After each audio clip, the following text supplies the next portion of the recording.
Yes. Hello, YouTube. Welcome to House Immortalum, week 4 or 6 or something. I don't know, baby. I ain't keeping count. We having fun. That's what matters. Last time, our group completed the revelation. Now they know the true secrets that the guild protects, and they now protect it themselves. Time has passed since they gained their place within the house. One of their members has left on a great journey, similar to her brother, and is gone for the time.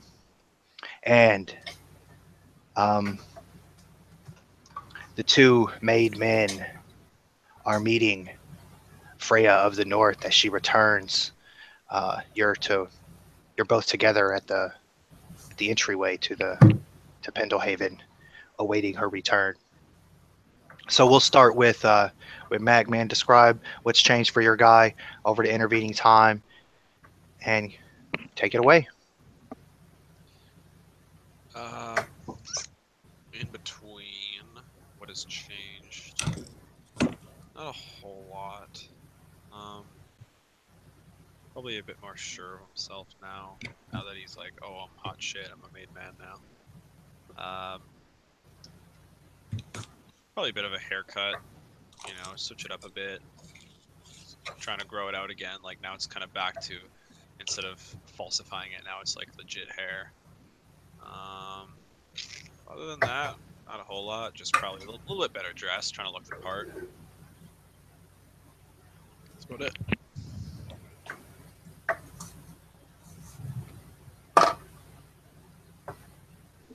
And Malachi, how about you, man?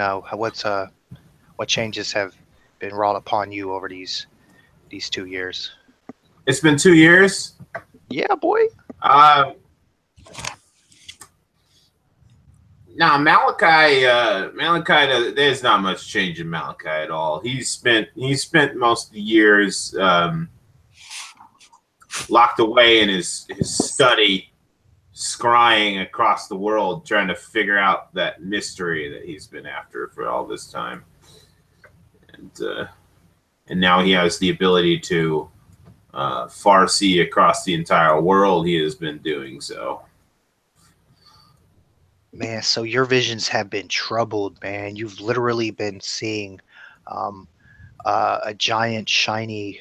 It looks kind of gold, but you're not sure if it's like actual gold. But a giant golden dragon flying through the lands of ashes, and it's pretty weird, man.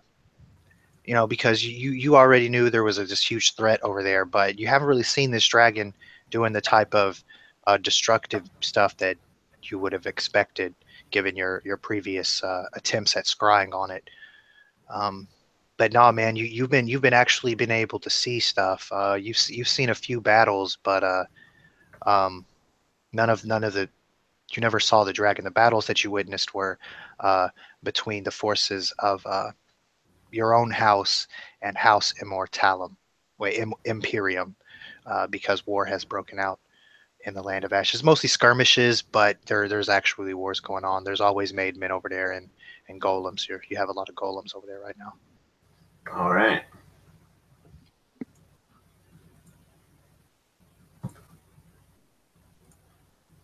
So you guys are waiting on Freya to come up, man. Are y'all just going to stand there in silence, or are y'all going to talk to each other at all? Mm. It's early morning. It's like 5 o'clock. They made y'all wake up real early to come over here.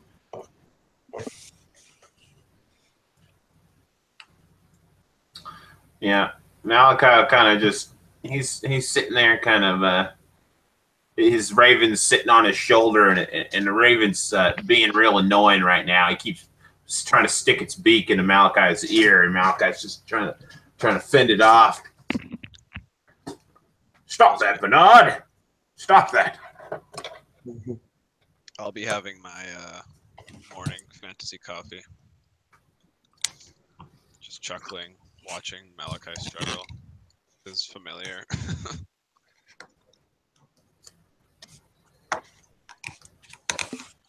So as they sort of go at it or whatever, in the center of large entry chamber, the opulent, it's opulent as hell in here. Freya appears uh, with her entourage, her full entourage of beasts, um, the three, and but the panther and the wolf are like tied up to a sled. They're pulling a sled, and on that, uh, Freya actually has a harness on as well, but she's not attached. Um, on the sled behind them is, and filling up the entire room, is a giant golden dragon on the sled. In the morning light seeping through the dawn's lighted, its scales glint and it looks golden in your light. You see its chest barely moving, and upon its body are grievous injuries, man. One of its arms appears to be completely broken and it turned into a T-Rex arm. All of its body is scarred and burnt. One of its wings looks like it probably can't even take wing on it because one of its wings is broken or damaged. Not to the level of its arm, but it's severely damaged. It doesn't even look to be conscious, barely alive. And as they appear, you see Pendelhaven step out with a worried look on as he looks at Freya worriedly, and she nods as she kind of falls to a knee, and Pandelsmart runs off, and she looks to you two, and she says, "Help me." Yeah, I'll step forward and take a look at this thing. Does it look like the one I've been seeing, or? Yeah, man, you recognize it immediately from your visions. Now, let me just put it like this, man. Dragons are not a common thing. Like, you've never seen one in real life. Like, you've heard of them in myth. That's the type of shit. Like, this is not there's not dragons chilling. That's not how this works, man. This is like a pretty out of. Oh yeah. All right. This is a strange thing happening right now. All right. Well, Malachi, in proper scholarly style, will completely forget the situation for a moment and just begin like studying the thing. He's going to go right up to it. He's going to like lift up the fucking lift up the lip to kind of look at and measure the tooth there, and he's just lost himself in this. So thing. Give me an investigation, a perception, or any other skill you may think would be appropriate in line with what you're trying to look for. Tell me which one. We'll do investigation on this guy because I'm taking my time with it. And you're looking at just his body, or in general, or what do you? He starts with the face, the head, like fucking props the eye open and looks in there. He's doing the whole thing here. So are you looking at him from a health point of view, or are you just looking for information on what type of beast this is? Well, both, I imagine. Okay. So he's curious. He's very curious, and he's also let's see that roll, baby. And he's also a good investigator, we hope. Okay, so that's going to be 25. Okay. Very nice. So from your arcane studies, and you guys have good libraries here. You kind of know what's up, man. You think this is a brass or a bronze dragon, just based on the shape of the face, and the stature of the creature. Although it does look golden, that's just the way the light is catching it, and it's. But the other thing you notice quickly with that high investigation roll is the age of this dragon. This is an old ass dragon, man. Like, to hurt something like this, you know what I'm saying, right? Like, to be able to put this type of damage on this type of beast is a substantial feat in and of itself. So that jumps out to you immediately, and he looks to be stabilized, but in terrible shape. Like he may not heal without magical intervention, which is probably why he's here.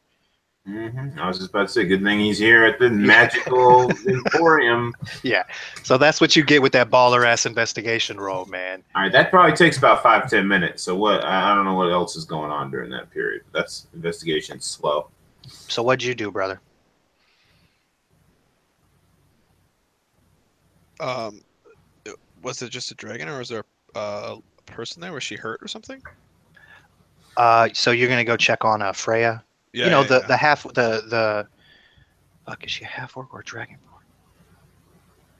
I probably have it here. I have it too. It's a Uh, race. yeah, was it Frene? Frene, yeah. Yeah, She's a dragonborn. dragonborn. Yeah, Yeah. I'll go help her out, see if she's okay. Okay, so she looks physically undamaged, but she looks just tired, man. She's clearly fatigued. All right, I'll Um, kind of just like hook myself under her arm and just kind of like hold her up, kind of thing. yeah, man, you feel her considerable weight on you, Yeah, man. I'll do my best. But she manages to keep it together, and she says, "Oh, thank you. We gotta get him to the temple." Yeah, we'll get you the some attention first, and then we'll deal with that. It can wait for your health. Mm-hmm. She says, "No, you have to clear the path. Make sure no one sees. That's why you're here." No one sees. Yes. My God, woman, this thing is huge. She wheels on you, and she says, "You have never met Dick in his true form, have you? He's one of us." And like her look, she looks terrified, man. In her face, she's just like, you've never seen her like this, man. She's albino, right? But like, if she could turn whiter, if she could turn paler, she would be. Dirty Dick in the flesh. At long last. Very interesting. So one of the things Malachi did while he was investigating too, is with all these wounds around, I'm sure there's got to be a loose scale or two around. He's going to pocket one of those bad boys. Understood. You roll me a d6, baby. D6. Got it. Gonna roll a 1, I bet. 2. Okay, yeah, you got 2 scales, man. All right. 2 bronze dragon scales. Oh, they're All right. he's brass. He's with the scales. You can figure it out for sure. He's brass. Yeah, awesome. Okay. All right. Well, this should be interesting. I will cast invisibility on him. Oh, snap. Okay, as soon as you do that, Frene smiles and she says, Eisensteins, thank you. There's one more thing. Yes. Ambrosia wants you to look after my apprentice while I'm gone. I'm going to have to tend to Dick for a while. He's in the forest. Yes, you be very gentle with that, Dick. Yes, and we'll take good care of your little one. His name is, Ben, what's your character's name? What was it? Vila. Vila.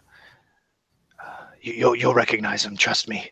And she ties the straps to herself and begins to pull along with her beasts this giant creature. And like you guys know, man, a panther and a wolf, that's not enough to pull this motherfucker. Like, so this girl's putting in work. Yeah. You just see like these motherfuckers like pulling for their life, and there's just a sled with nothing on it. Oh Lord, have mercy. Make an illusion on it if we need to. Oh, nice. So what are you gonna put on there, man? What are you gonna make it look like? Something really heavy, probably like it'd be like I'll put like a little house on there, like the illusion of like a little house, like we're moving this little. Okay, I Like love it. A wizard's house or something like. Yeah, it's gonna be a little, you know, like doll houses, except it's totally fey and like it looks like a little fairy house, basically. Yeah, exactly. It's just on the sled. Yeah, but it's big as fuck. Like think beehive style, like that many fairies. Yep. Oh, that's cool, man. I love it. Flavor. Okay, cool, man. Cool. You're totally like inspired by your goddess there. I'll give you inspiration for that, or by your patron for that. She enjoyed the whimsy of that. All right. Bitch. That was awesome, dude. Okay, so Frene gets strutted off, and you guys have been told to go meet her apprentice in the forest. All right. Off we go to the forest. This should be fun. Back home.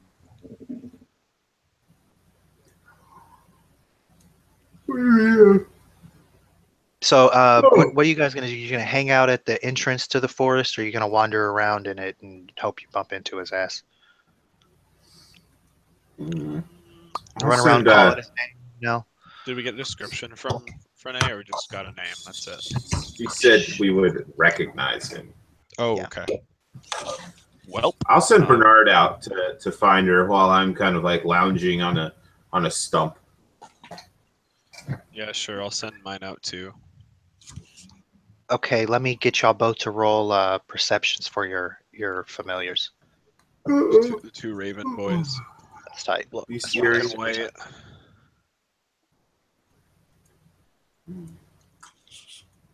Let me see here. Raven. Click and drag to roll the dice. Raven. Okay, there, I rolled it. 20. Raven has I might have gotten a- the addition wrong. How much do you add to it there? perceptions +3 for these guys. Okay, so that'd be a 19. Okay, understood. And I got a 5. So 5. All right. So, Ben, describe what the Raven spies you doing here in the forest. Raven probably rolls up, and I'm probably sitting in a tree, like as high up as I can get, whatever a pretty high tree is, sitting there, probably doing something real empty, something real absent-minded, like picking twigs off or like flicking bits of bark down to the ground, just sitting there waiting, looking around. You know, my master told me to just wait, that somebody would come get me, and that's what I'm doing. And then I look up and see this unfamiliar bird looking at me, this raven. Yeah, okay. So go ahead and give me an Arcana check or a religion check, Ben. And I'm going to say that, you know, you're sitting there and as you're tearing up the tree or pulling out the twigs or whatever, you know, cleaning the tree out. Wow, you need to uncheck the roll with advantage box, but that was a terrible roll all around. Yeah. Okay, so yeah, man, you just see a fucking a raven that's flying around up there that you have not seen in this part of the forest before. But that's not completely abnormal. I mean, it's a fucking forest. So there you are, man, and as you're tearing the stuff, you're thinking back to not Frene, but another of the druids, a halfling who he kind of annoys you. He's like a dweeb. If a druid can be a dweeb, I don't think that's really possible. But like for a druid, he's a dweeb. Okay, and, he was like, what he does is he tears the leaves along their veins, the lines in the leaves, you know, and he says prayers for each one, and he always tells a story about if you get to a certain point in the prayer, which you never do because the leaves just don't have enough veins in them, that you know you can get a wish come true granted by the gods. So maybe that's why he's annoying, because he's always saying stupid shit like that. that's a very pessimistic view there, Archie. I'm just saying this dude, he's like, you know, he's even for a druid, he's out there, which is saying something, okay? Yeah, that's a pretty goofy way to look at things, but I mean, if that's, you know, what the universe wants, I guess. So what do you look like physically, man? What does the raven see?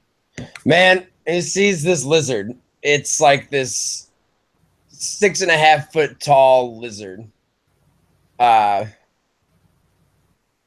He's wearing leather. It's like patchy leather clothing, but like it's put together all right. But it's obviously made by someone who doesn't particularly care what it looks like, so much so as it just does its job. He would normally, like, He's kind of dirty. It's hard to tell if he's dirty or just normally kind of like a hue of brown colors. But he definitely looks like he's probably grungy. His bottom teeth on the sides kind of stick out.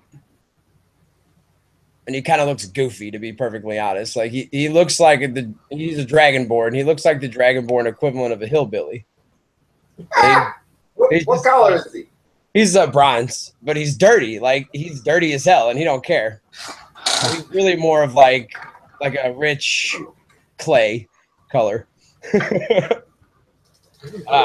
he's wearing all leather, and he's skinny. He's awfully skinny for a dragonborn, but he's tall, and he's got big old bottom teeth. He's got a tail, but it's like stumpy. It's like a foot long. Like it might as well not even be there. Oh, yeah, its tail cropped. Poor fella. Yeah, that's Vila, Dragonborn hillbilly. Nice. All right, cool, man. So you see a dragonborn sitting in the trees, and you don't know of any other dragonborns in the family. So you could easily make the assumption with 5 or more intelligence that perhaps this dragonborn would be her apprentice, because she's the only other dragonborn you know. I'll get down and start following the raven on account of it's the only strange thing I've seen all day. Okay, that's cool. I'll basically command him to follow it to us. So as I see him following the raven, I'll bring it over to us.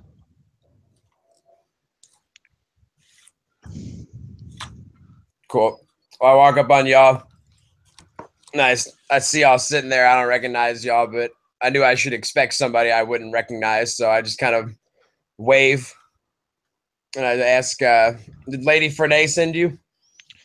Yes, you must be her apprentice. We need to stay with.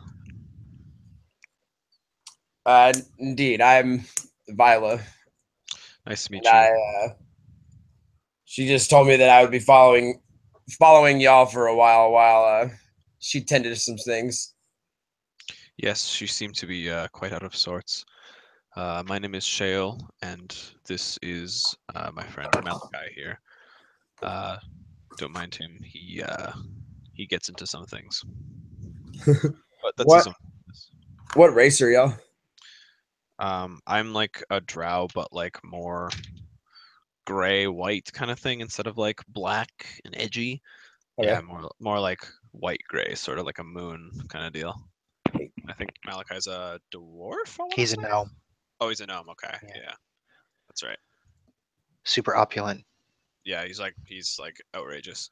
bling bling in his stuff. He's like David. If David Bowie was a gnome, and What a would- wizard. What would be the proper title for y'all? Because y'all are probably totally my betters. It's like, how would I be referring to y'all? Like, my lords? No, I'm fine with first name myself. Malachi might have something stupendous for you though, so I'd await his opinion. Yeah, Well, it would be appropriate for you to refer to them by their last names because they're exalted. That's what they're called. Mm. They're made men basically.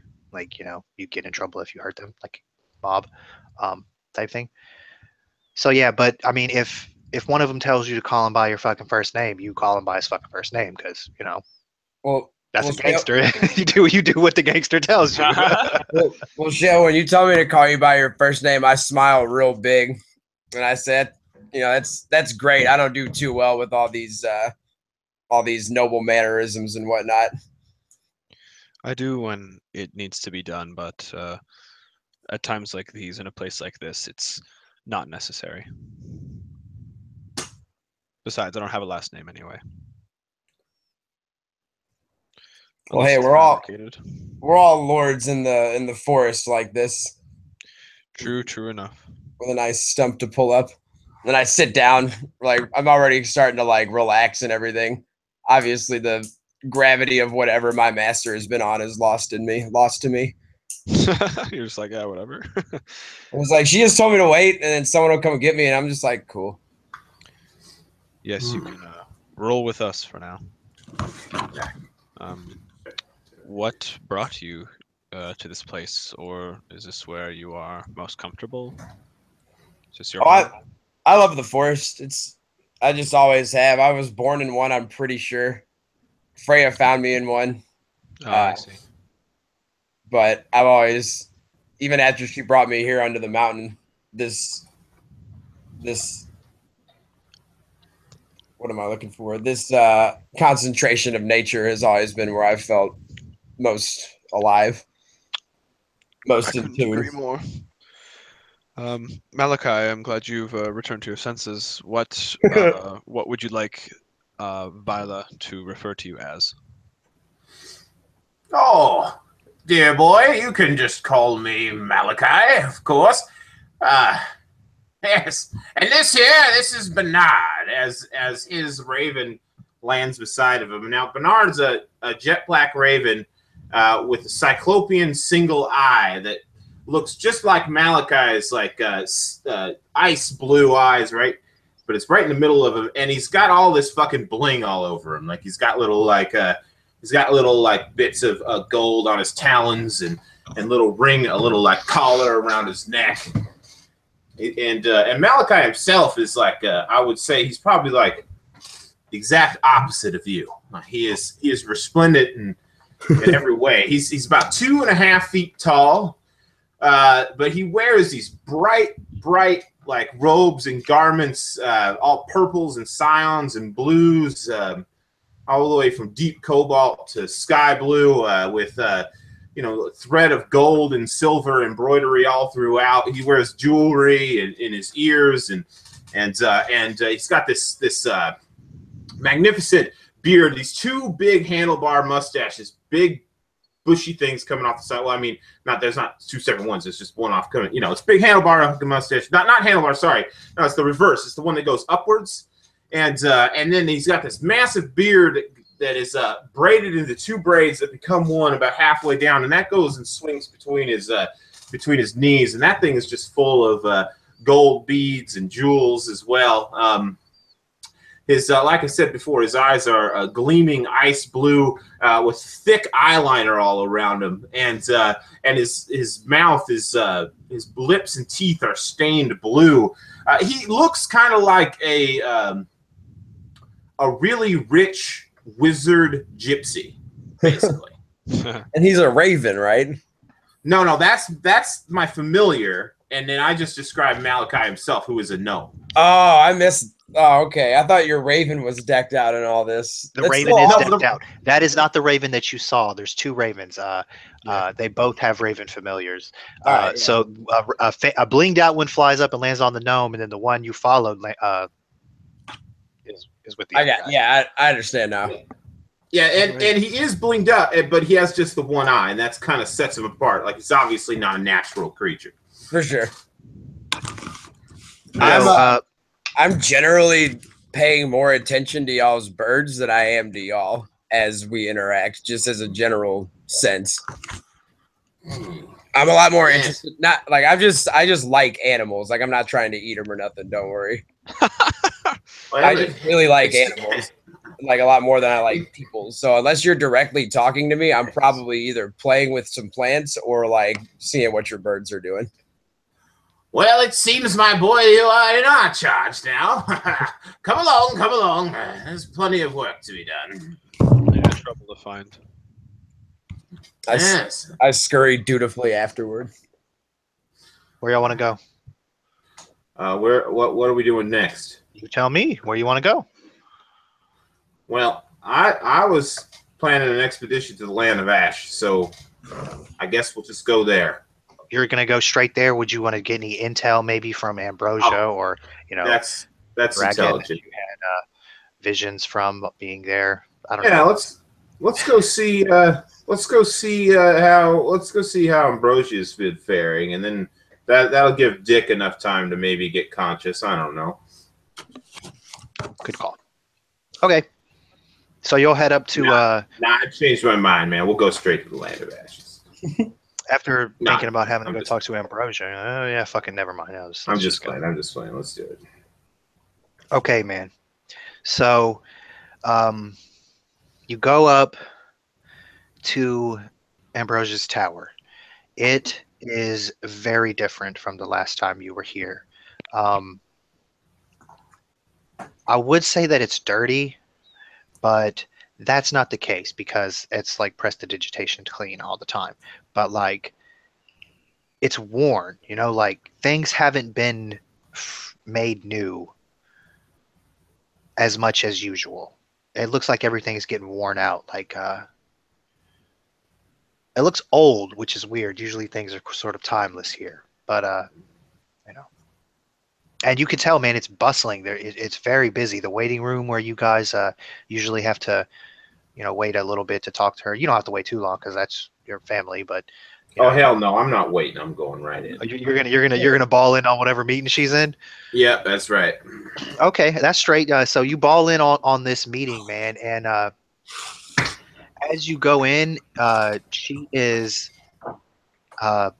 looking at a crystal ball, a very big one.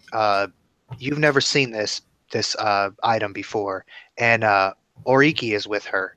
Um, Now, make me a religion check or a history check. All right, history. I'll go with history because intelligence Everyone based. just him. Wait, how is that only 7 when everything else is 8? That doesn't make any sense. 5 plus 4 9. is 9. Oh, it's because I'm looking at the wrong character sheet. Sorry, guys. Sorry about that. 5 plus 4 is 9. Okay, so those are way off. All right, I gotta figure this out. I fucked up my character sheet. All right, I rolled a 10. That looks like a 1 to me, but okay, you got a 10 plus total. 9. That's straight. Yeah, man. This, like I said, it looks like they have a really big crystal ball, like you've never seen it before. It's really big, and Oriki is there, and it looks like she's casting magic on the ball, like she's holding out her hand. Oh, are you gonna do that too? What is this, history? I don't know. I wasn't sure if it was just him or all of us could do it. Well, I mean, tell me what you're rolling, man. I was doing an did you say Arcana or just history? I forget what you said. I forgot to. It's okay. Don't worry about it. Continue. What were you rolling, man? Tell me what that roll is. Arcana to try to look at it and figure out what it is. Okay, man. So with the Arcana check, that's high as fuck, and you were looking at the crystal ball. It looks like they're doing divination magic, and you can't tell what spell, man. It looks like an impossible spell because with that high ass roll, I'm gonna say that you can feel and see multiple locations being scryed upon with that ball, all at the same time. And when you come in, Ambrosia is hunched over and like really close to it, leaning deep in. But as the door opens, she starts, sits up, and she says, "Ori." And when she starts, you look at her, man, and she looks old as fuck. Like, you know how I told you that the room outside was all worn down? Mhm. Your cousin is looking like a great granny right now, man. She had the years have caught up to her. Okay, so she's looking real old, man. Gray hair, her skin's starting to look real wrinkly and thin. And she says, enough. And she waves her hand with a dismissive gesture, and Ori begins to float that crystal ball away to a side of the room and store it in a table underneath some velvets. And Ambrosia says, "What is it? What is it, Oh, cousin?" what And she a sits wearily upon her chair behind her desk. what a resplendent artifact! I'll have to study that someday soon. Yes. She says, "Why don't you contribute more to the family, and maybe you can earn your spot?" And she puts her hand on her forehead like she's just tired, and she doesn't even have the strength to argue with you. But she it's just a habit now. She puts her head like she doesn't care to really even continue speaking, but like she's just like, oh, she has no choice but to tell you these types of things. Now she's Well, by the look of you, dear, you have been contributing a little too much of yourself. You look like hell, woman.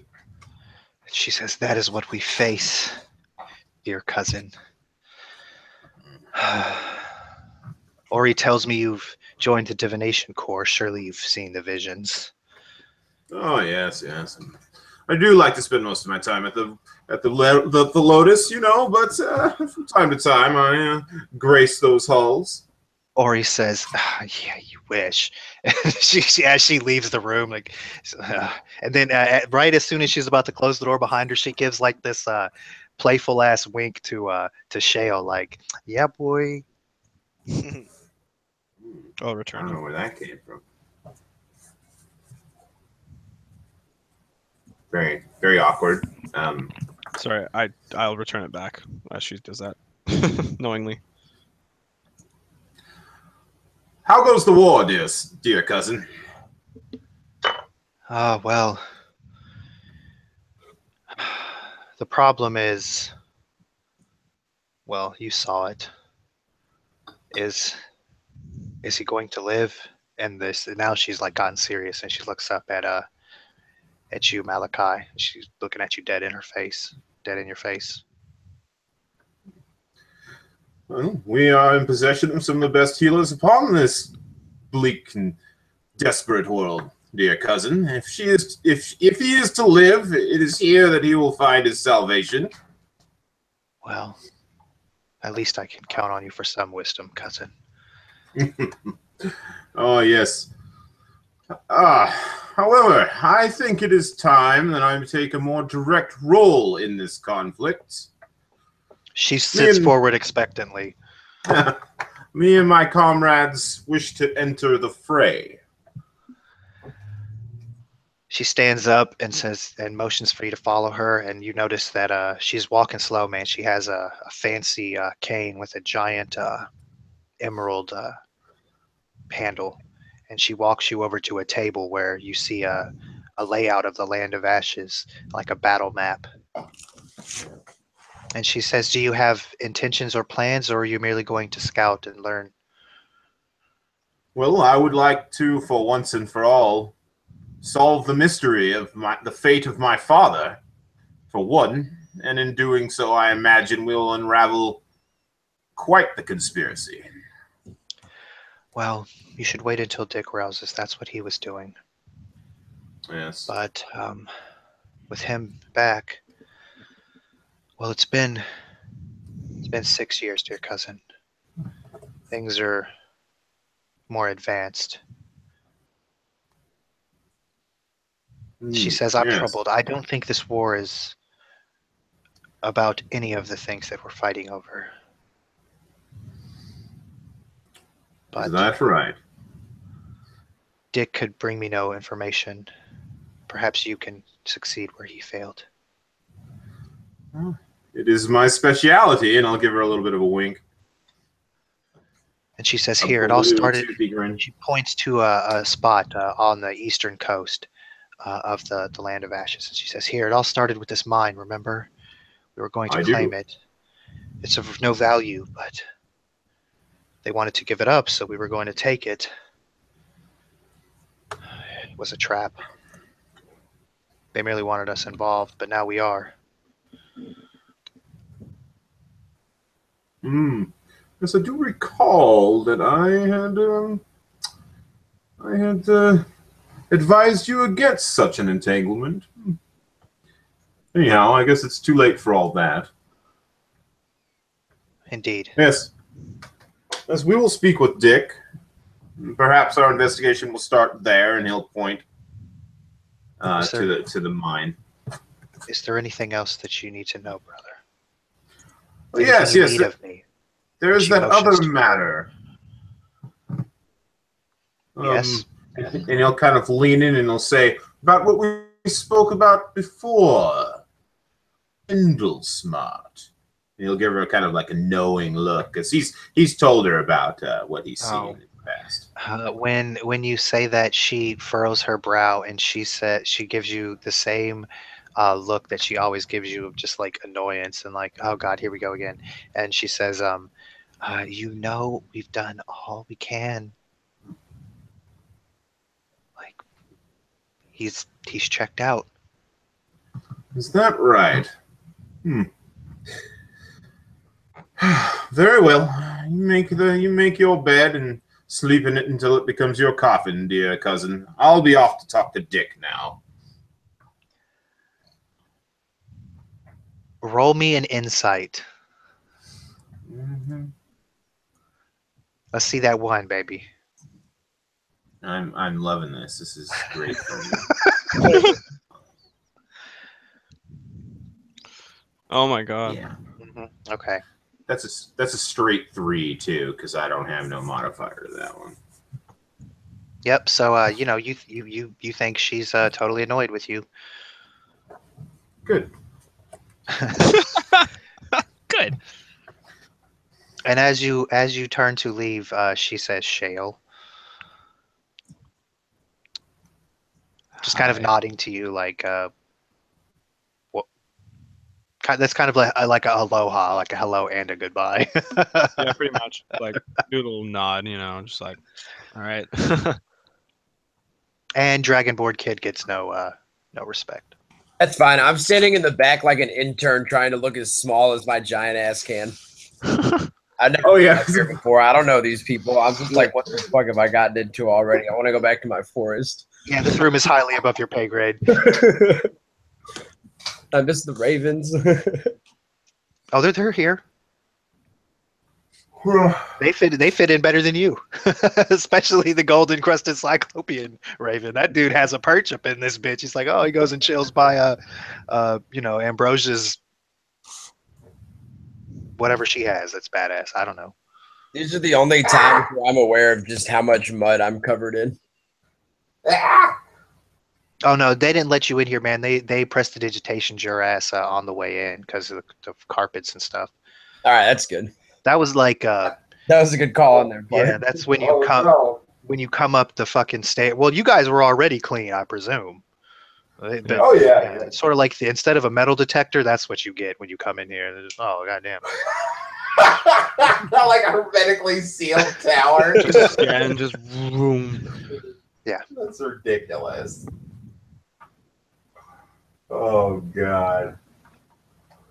All right, I want to blow something up tonight. Let's All do right, it. so you're heading over to go meet Dick. Does Shale or young Vale want to say anything in the meeting?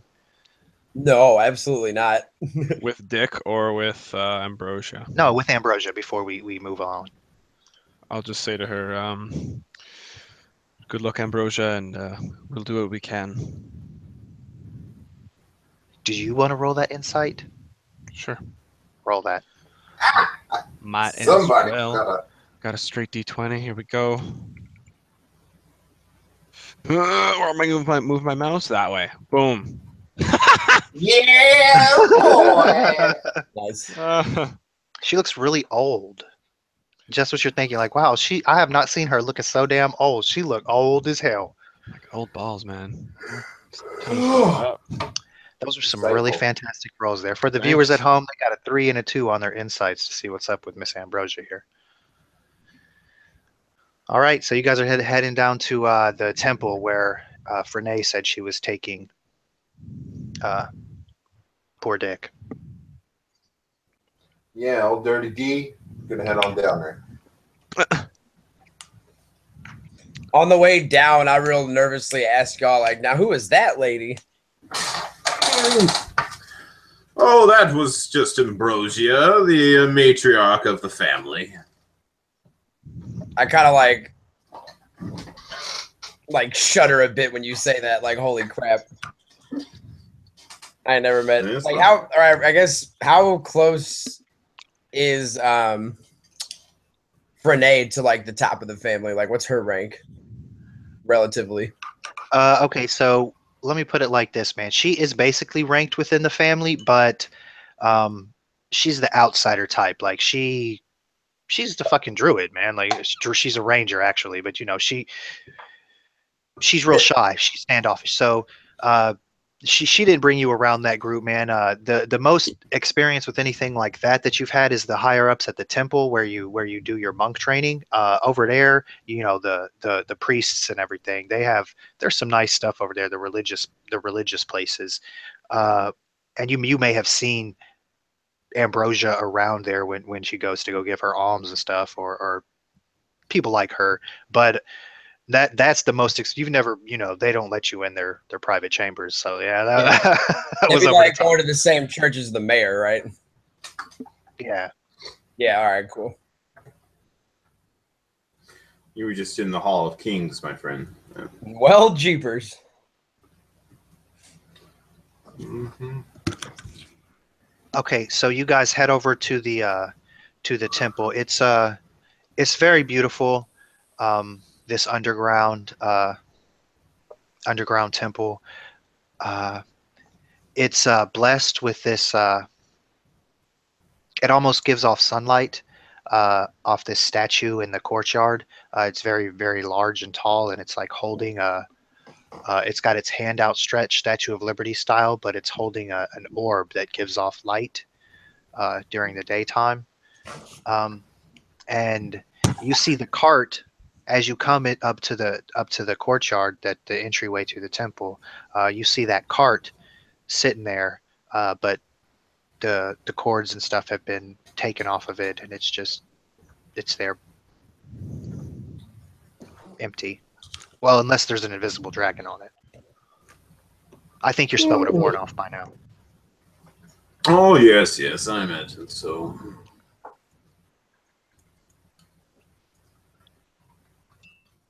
Yeah, I'm going in until I see. I'm not going to stop until I see this dragon. Duration's up to an hour, so yeah. Okay. All right. Well, when you come in to the main entryway to this temple,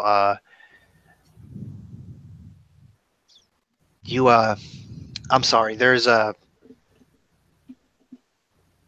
like attendants, basically, acolytes, uh, lighting the candles because it's morning. It's morning time, um, and it looks like they're sleepily walking around, picking up, changing out the candles to fresh candles. The ones that are burnt down too short. So they're the only ones in this entryway here.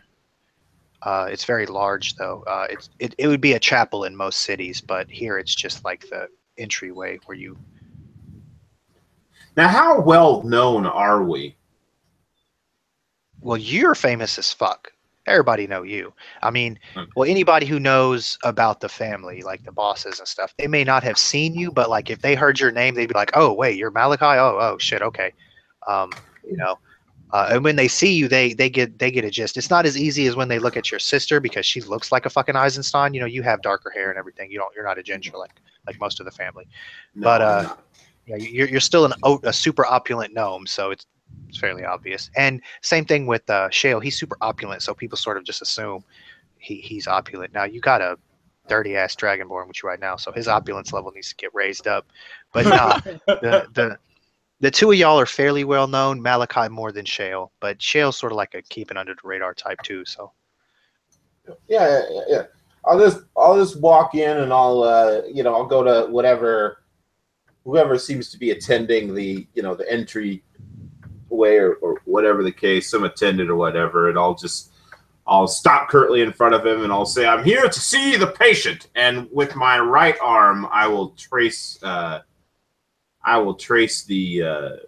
symbol of my house, that magical symbol that appears in the air. he turns to you. Go ahead. I'm sorry. So he knows exactly who or what is making this request.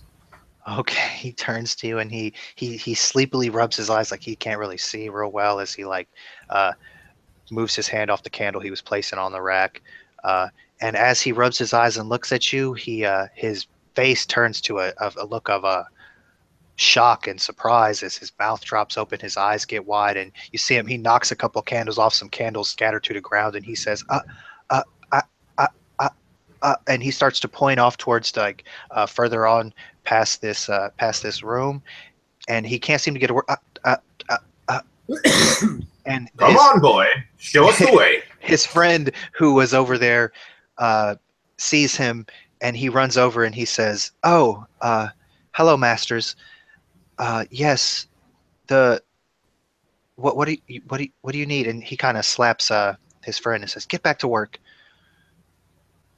We are here for He's Filet. new. Where is she? Frenay? I don't know if she's here. Do you know who she's seeing? I imagine it would be our most prestigious healers. There's a The patient healers. yes. Oh, you need a patient. Okay. I'll show you. And he leads you back. After the main entryway you came in with the candles and stuff, there's a huge chapel where you can start. You see the symbols of Heronius and Cuthbert are most prominently displayed. But he leads you. You don't go in there. You sort of walk by it like in a hallway sort of spot. Mm-hmm. He leads you off to the side through another large outdoor courtyard. You see a gorilla chilling in there. You might recognize the gorilla. And I'll give it a nod. a couple of that's Dick, and a couple of like a panther and a hawk and a wolf. Frenay's not there. You don't see Frenay. And he leads you off to Wait, did what you looks just like a say the medical gorilla ward. is Dick? Did Yeah. we just walk right past who we came to see? I mean, I didn't know if you remembered that Dick always stays in a gorilla form. Viola, you definitely recognize the gorilla. That's the gorilla that was there the day that you were rescued from your cave. What cave? That's where he came from when he was a baby. I don't know if he remembers a lot, but yeah. Yeah, you know as much as I do now. I came out of cave. There was a guy that raised me, but it was like super young. These are the same exact animals that rescued you from that cave when you were a baby. Well, I assume I've seen them fairly frequently, right? Since everything but the gorilla. The gorilla, this is the first time you've seen him since the cave. I smile real kind of sheepishly at him and give him a wave, like a kind of frantic wave, you know, like a childish wave, like real excited, like, oh yeah, that guy. You can see his body try to move, but he doesn't. Oh. Is he? Can I tell what's wrong with him? Is he all jacked up or something? Looks like he has a broken arm. I kind of walk over to him and like, say hello to him. Kind of, want to pet a gorilla, but whatever the equivalent of that, of just like kind of sit next to him or stand next to him, looking like doing like that sort of animal friend situation. Awesome. So the acolyte hears your steps change in the temple early morning. It's quiet. He hears the steps trail off, and it's different. And he turns and he sees you wandering off there, and he stops to say something. And then, exactly like the kid who got surprised before, his mouth drops, his eyes get wide. He points and he's like, and he sees you heading towards this fucking gorilla. It's like, well, you're a dragonborn, so it's not as it's dwarfs his size, but you're as big as a gorilla. And he's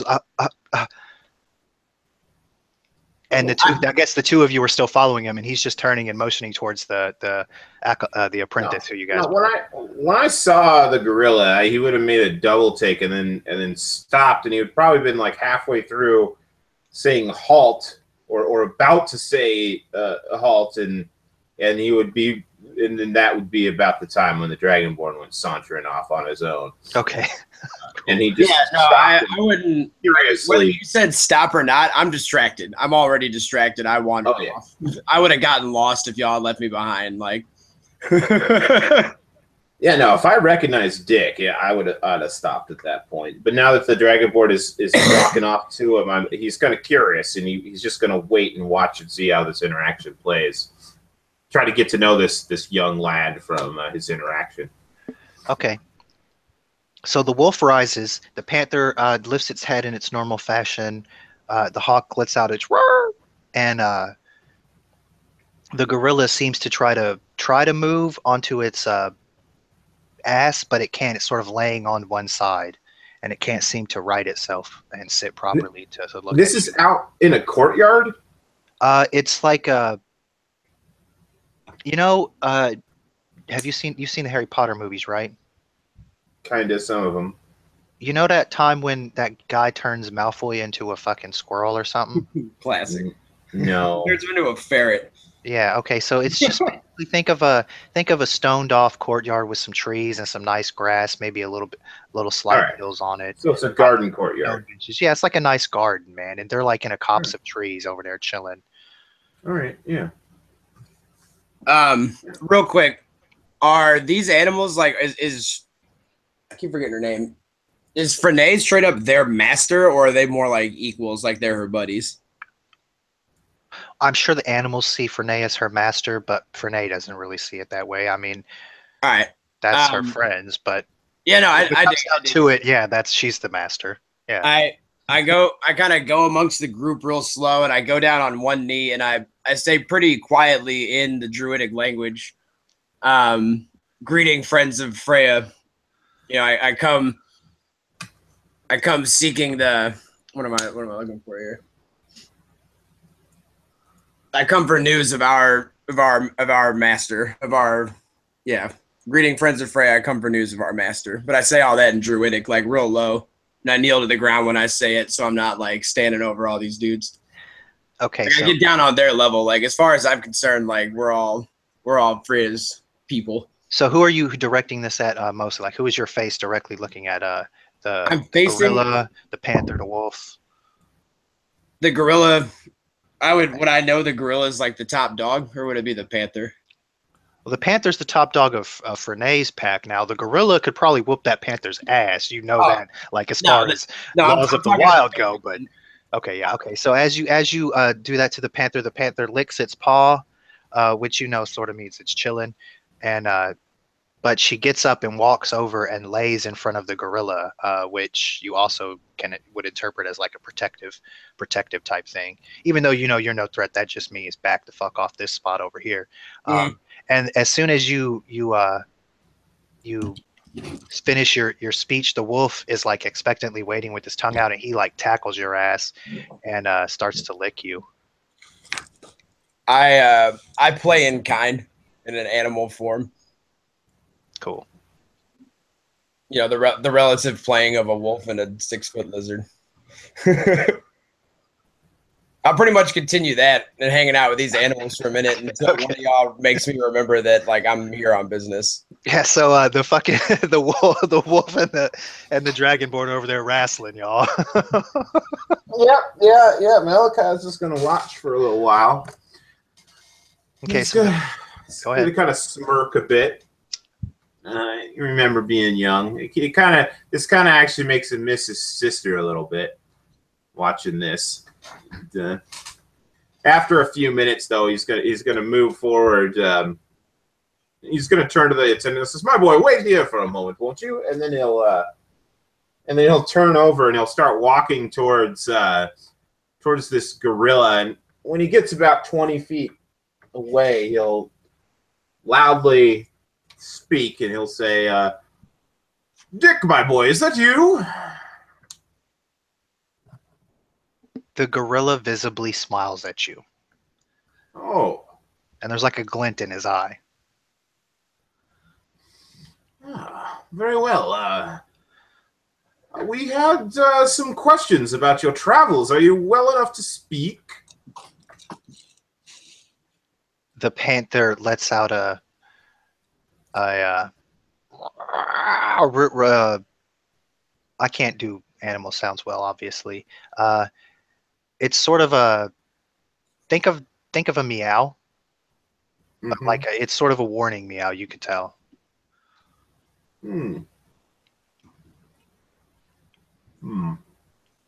Perhaps a gentler approach, yes, Dick? And with that, his face just looks so sad, man. He just looks so sad. And at that, Frenae and a couple of dwarves come out from the side, and they see you, and they say, "Oh," the dwarves, "Oh, Malachi, I'm glad you're here." At the sound of her voice, I quit fucking around. I like catch what I'm doing. I'm like, quit. Come on, bro. We gotta stop. Like the boss.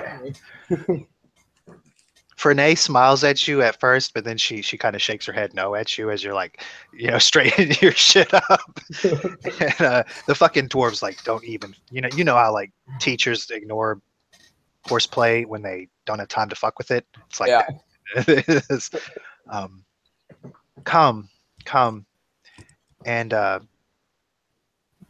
but I would have words with Dick here. Frenae? Dick is Frenae is going over and she says, I've got him. and she starts to help him with the other dwarf. And you're the senior dwarf. You can tell by age, is motioning you. Come. We must speak in private. And the acolyte is just standing there, like eyes wide, mouth open, like, oh shit. I imagine that can be arranged. Perhaps Dick would like to stay in this pleasant environment, though. I imagine we can have our conversation here.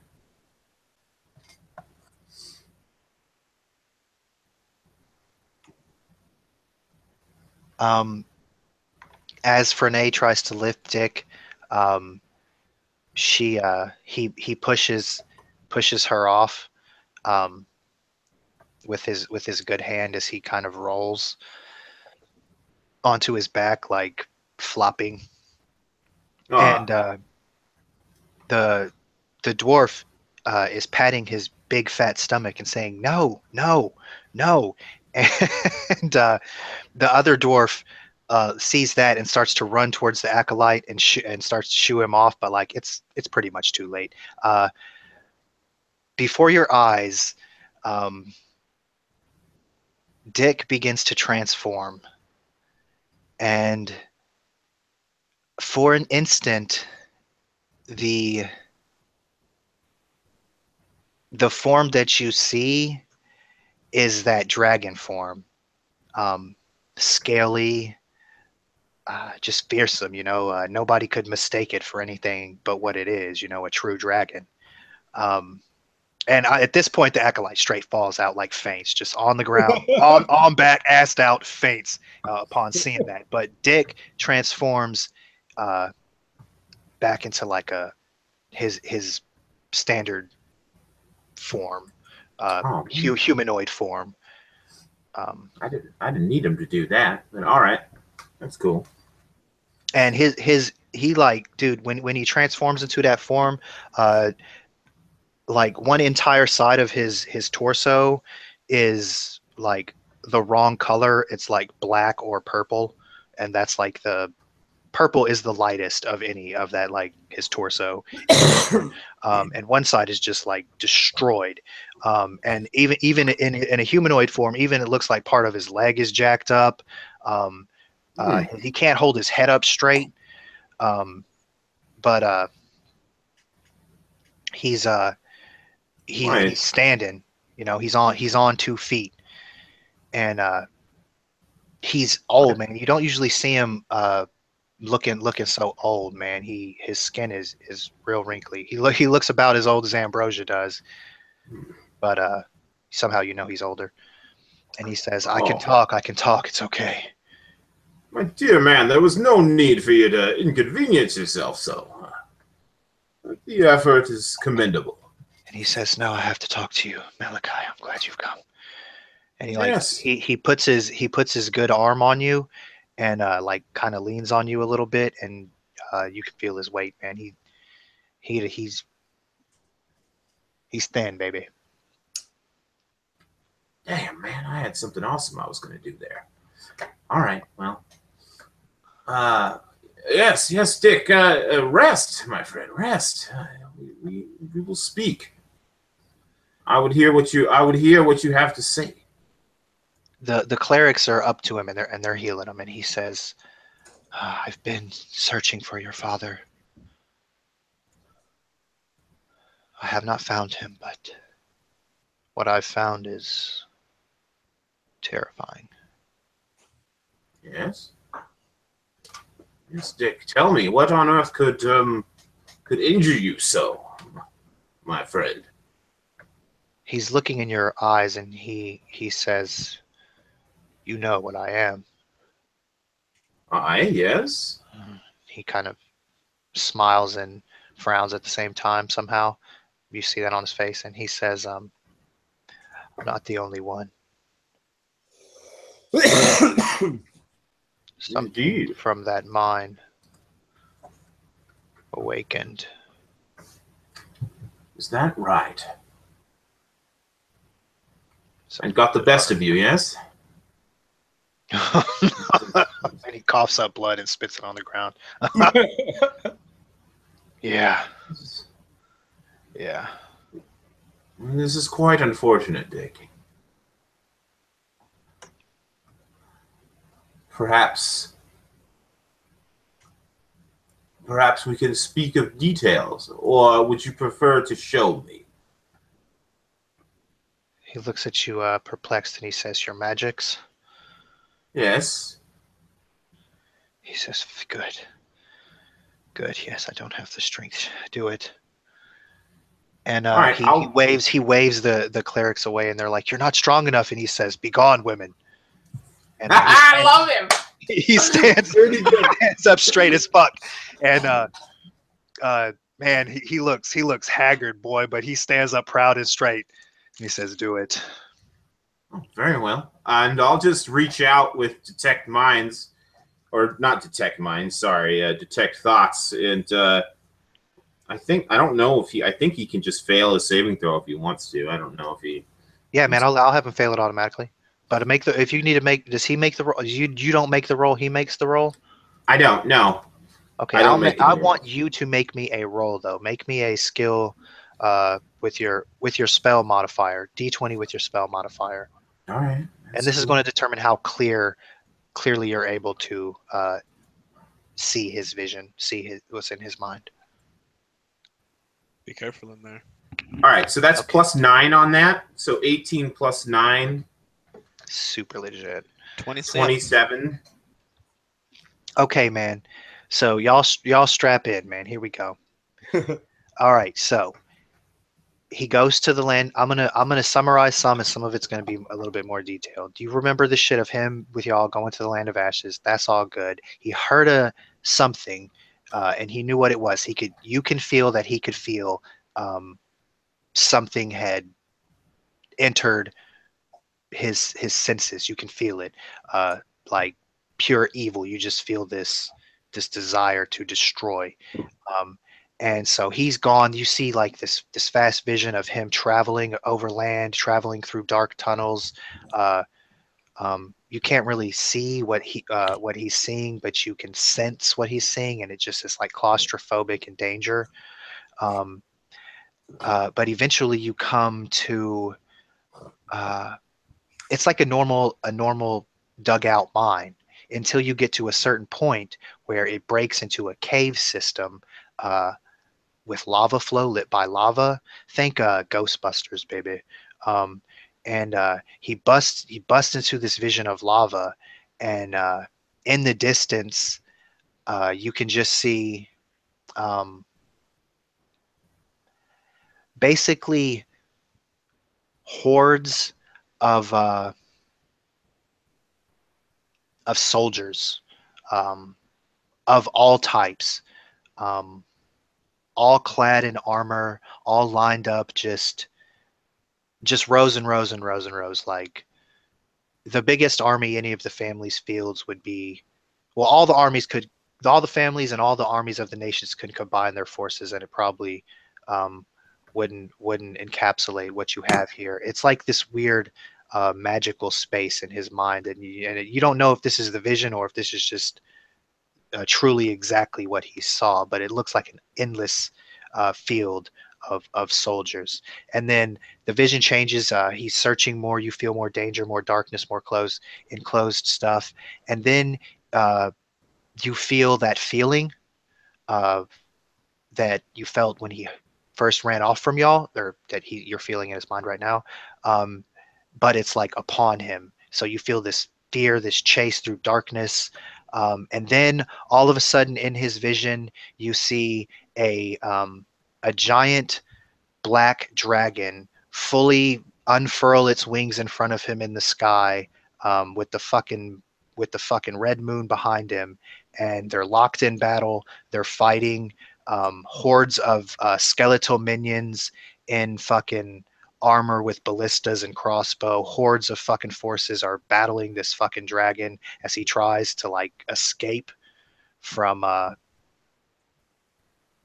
this shit that he has encountered. And that's what you see, baby. He manages to escape back to the main city where they don't chase him past a certain area, but like You basically see a trail like a comet has just skidded across the land, and in your mind you see it across the land of ashes like a giant road. And instead of blood, he just leaves a trail of a ditch across the land. As Visions ends, the cloudiness in Malachi's eyes will disperse, and he'll look up at Dick and he'll say, "Rest well, old soldier. You have done well."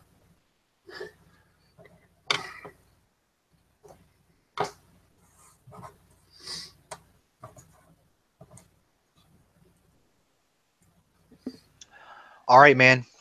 So there you go. You know something. You've seen something. Dick begins to fall on his ass, and the clerics catch him and carry him off. And Am they're cursing in Dwarven. If anybody understands Dwarven, they're saying, "Oh, damn fools!" and we're never gonna be able to get him back into health. He keeps doing Yes, stuff can you like hear me? this. He'll be Yeah. fine. Can you guys hear me okay? Yeah. Okay, all right. Malachi, what did you see? I Is it saw described? I saw death on black wings. Well, should we bring death to this death? Malachi will stroke his beard and he'll look up at you and he'll say, I'll help. I'll say, if this creature has slain my father, then he is owed a death debt. And I would see it done. However, I believe perhaps we can unfurl this mystery from its roots. Oh? I fear we should go to the genesis of this plague upon the darkened lands. You remember 6 years hence, we went there to negotiate over a mine, yes? I believe Yes. that is where this all began. And you sent that And that woman is off where- to walk towards the ocean. Yes. She was, she did raise my ire, did she not? Yes, and we met that wonderful fellow. What was his name? Motherfucking That was- Alaton, the boy. Oh, yes, Alaton, that creature. That beauty.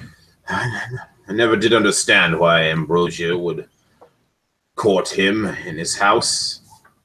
Nothing but ruin When there. you speak his name, the hawk, Ferne's hawk, that's how to roar.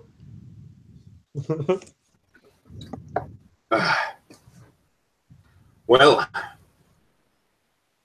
I say we have a destination in mind, my friends. Perhaps we shall rest and prepare for our journey. I will arrange transport. Appreciate it. Sounds good. All right. Cool beans. I guess Well, Malachi I'll- wants to make sure he's going to go in. Oh, sorry. Go ahead. You go ahead, brother. I was just say, I guess I'll just stay here with my master for the rest of the evening and then meet y'all in the morning. Make sure she's well tended It's going to to. be Ferne is standing beside you, and when you say that, she says, "No, I have to stay with Dick. You go with them. You need to learn what they know. I can only teach you so much." That sounds like a splendid idea, my boy. Come. Oh, the wonders I will show you. I nodded my master like, all right, and just Ferne looks at you, Malachi, and she says, "Don't end up like Dick." I have no intention to, my dear. None whatsoever. And off we go. So your education is going to begin at my favorite whorehouse called the Red Lotus, where we will spend the good part of the rest of the afternoon before we part ways to tend to our own rest. well, how are they gonna? I mean, yeah, I'm not gonna say no to that, but I guess we'll have to see how they respond to a Dragonborn walking up in there. Oh, I'm sure you'll be considered quite the treat, my friend. Sorry about that. I guess the I don't question even is know. if Dragonborn's like snakes. Ah, you got like a vent probably or some shit, dude. Oh, it's bad, but luckily we just kind of skip over that part, so I don't know. Yeah, man. So just let me know what preparations y'all want to make, what y'all want to get before you head out. You know, what sort of requisitions you want to make. I And need you a know, new. what we'll do is we'll take the next like half hour and we'll just get that figured out. We'll take like a break and just get that figured out until about 10 o'clock my time, so about half an hour. Um, and then we'll set out at about that time. So you have until then to figure out what you want to take with you, man. How many golems you need, what kind of magic items you want to take, what kind of potions you want to take, all that kind of shit. You need to get it all figured out and let me know. Because Oh man, I was just gonna go. well, hey, then just go, and then you don't get any of that stuff, and there's no golems to help you, and no get out of jail free cards. That's straight. I could Roll on, I brother. could definitely use at least a moment of prep. But I mean, I'm the student here, so if we're going, we're going. I got a backpack, just got to grab it real quick. No, well, hey, if Malachi didn't want to do no prep, that doesn't mean nobody else can. Y'all go ahead, do what you want to do. At least Shale has authority to get stuff. I don't think young Dragonborn can be like, yeah, we'll take some magic items and 7 golems, please. And they'll be like, who the fuck are you? Go away, kid. You know? No, but I was hoping to buy something with some money I got left over, if it's possible. What is that something? Just a cloak of protection. That's the +1 save thingy. Yeah. You got how? It's not marked for money value, right? No. 5,000 for you because they would get it cheaper because they're like important, but like That's it'll cool. be 5,000 for you because they don't trust you to bring it back like alive. That's Oh, what I ain't they're bringing it doing. back. I'm buying it. Fair Nah, enough. I don't got that much though. So that works. Okay, I'm sorry. How It's all much? good. How much should we have right now? I haven't really spent anything at all, so. Okay, so here's the thing, man. What I think I did was I gave y'all 6,000 or maybe 8,000, and I said if you fill out your sheet on roll 20, I'll give you an extra 2 or 4, so like you'll be up to 10. Oh, okay. I didn't fill out my sheet on there though, Then so. you got 6 or 8K. I don't know which one. Just pick one. Can I split the diff and call it 7? Sure. Cool. And then Can once you I- get your sheet filled out, they'll give you 3K. And what that is registering with the family as a made man, and they'll give you a higher stipend if you reveal your magical lineage for recording stuff like that. You know, Yeah. it's all legit. It's all RP legit.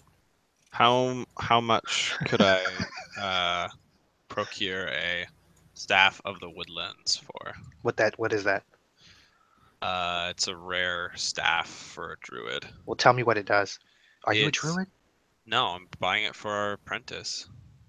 Before you do that, I appreciate that, but I have a staff that I'm kind of going to be using forever.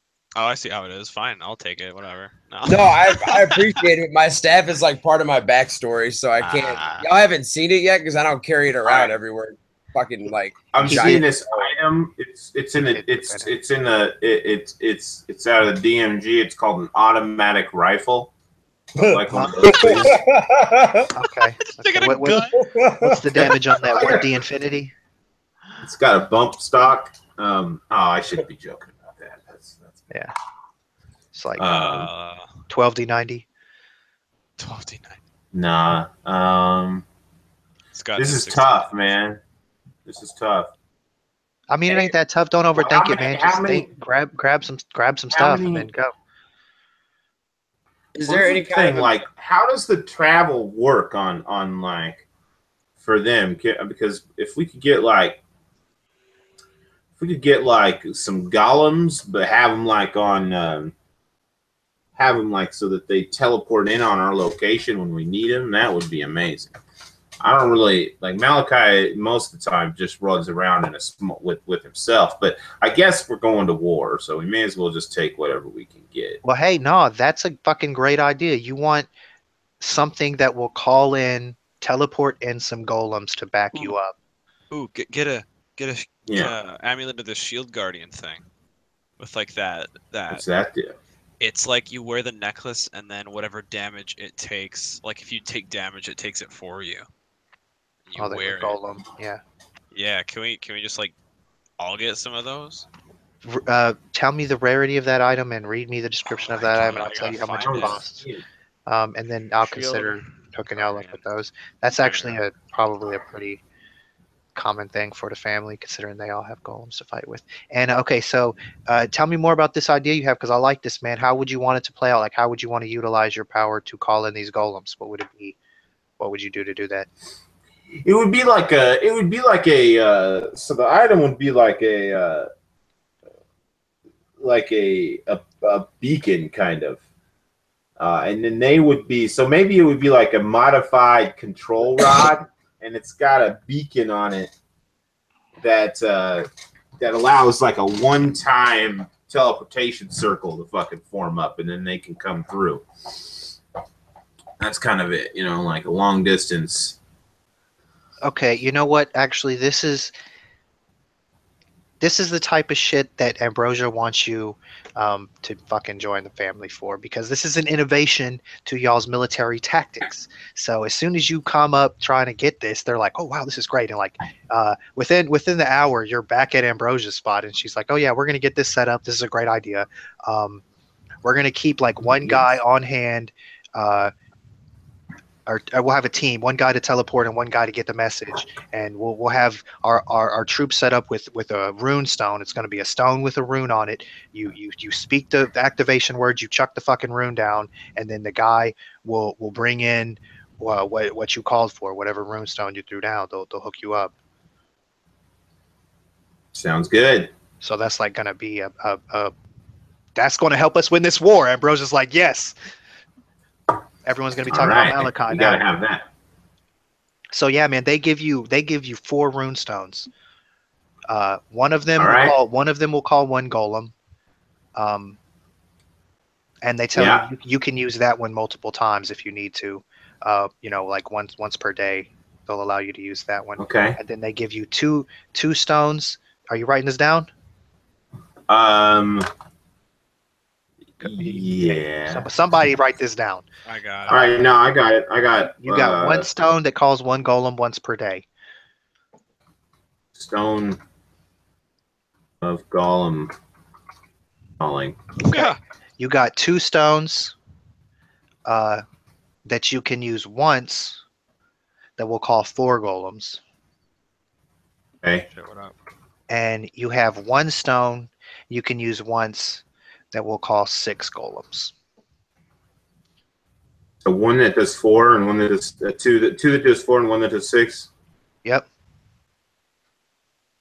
Okay. Calls And reusable. and they're not going to let you take any because you made this thing up. Hell yeah. I got honey in my Yeah, that works. And you get inspiration because I like that. Oh, nice. Hail to the yeah. Oh, and you know what, Shale? They're going to give you one of those call one golem stones too that you can use once per day. Okay. Just because you're like in Malachi's contingent, and that lets you Is that it lets you reusable one guys. or the not reusable one? That's the reusable one, man. That way, Oh, if got it. you're caught, because you're a made man too, man. If you're caught out, you can use that, or you guys can double your power if you need to. That's not going to be the same as having a brass dragon fight for you, but it might help. It should help, yes. Yeah, that's good shit. That's amazing, dude. Yeah, it's going to save lives on the battlefield. That's amazing. That's going to be running down on golems, though. Y'all going to have to get to work on keeping those golems up. Yeah, did you see that thing I linked in the Roll20? Let me peep game. Is that the Shield Guardian thing? It's like it's just like a normal amulet you wear, and then this thing just like follows you around.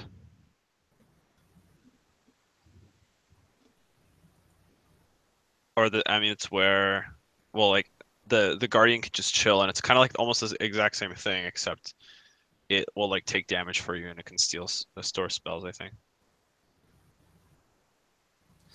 Yeah, Shield Guardian is a type of golem, Yeah. and it comes with this ability to be bound to a particular individual. Okay, you know what? Instead of, we'll give you 3 stones, Malachi, and you guys will both get this necklace instead. And it All looks right. like it's a necklace, right? Yeah. Yeah. Okay, and it looks like um, a sun or a star with like a bunch of points shining out. It looks kind of like a medal. Basically, it's a medal that they've awarded you this. Like you're the only people that have these in the family. So is this the one that? So is this the thing that we summon when we use our 1 per day deal? Yeah, isn't that what this thing does? It allows you to call into it, and there's probably a limit to it. Well, now see, now this what we're looking at here is the Shield Guardian, right? There isn't an actual item in the. There isn't an actual magic item. We're looking at the stat block for the Shield Guardian itself, which is a specific type of golem that has an amulet associated with it. Okay, yeah. So you Right. guys have the amulet that is associated with this guardian is looks like that metal. It's like a star, and it allows you to teleport this guardian to you once per day, no matter where he's at, as long as he's on this plane or the same plane you are. All right, and what does that replace? Which one of those stones did that replace? No reusable one. The 1 per day. All right. Yeah. So instead, this is the amulet of the Shield Guardian. Yeah, and it'll have other powers and take your next slot for attunement. Okay, yeah, Guardian. Yeah, I think that's a fair trade-off, right? All right, and that'll. Oh well, yeah, because that's better than the Stone Golem by far. There you go. And, I'm calling amulet of the Shield Guardian. Oh, wait a minute. How much better than the other golems is this Shield Guardian? Like, is it as good as the Iron Golem or better? It's a challenge rating 7, so let's just look up Golem.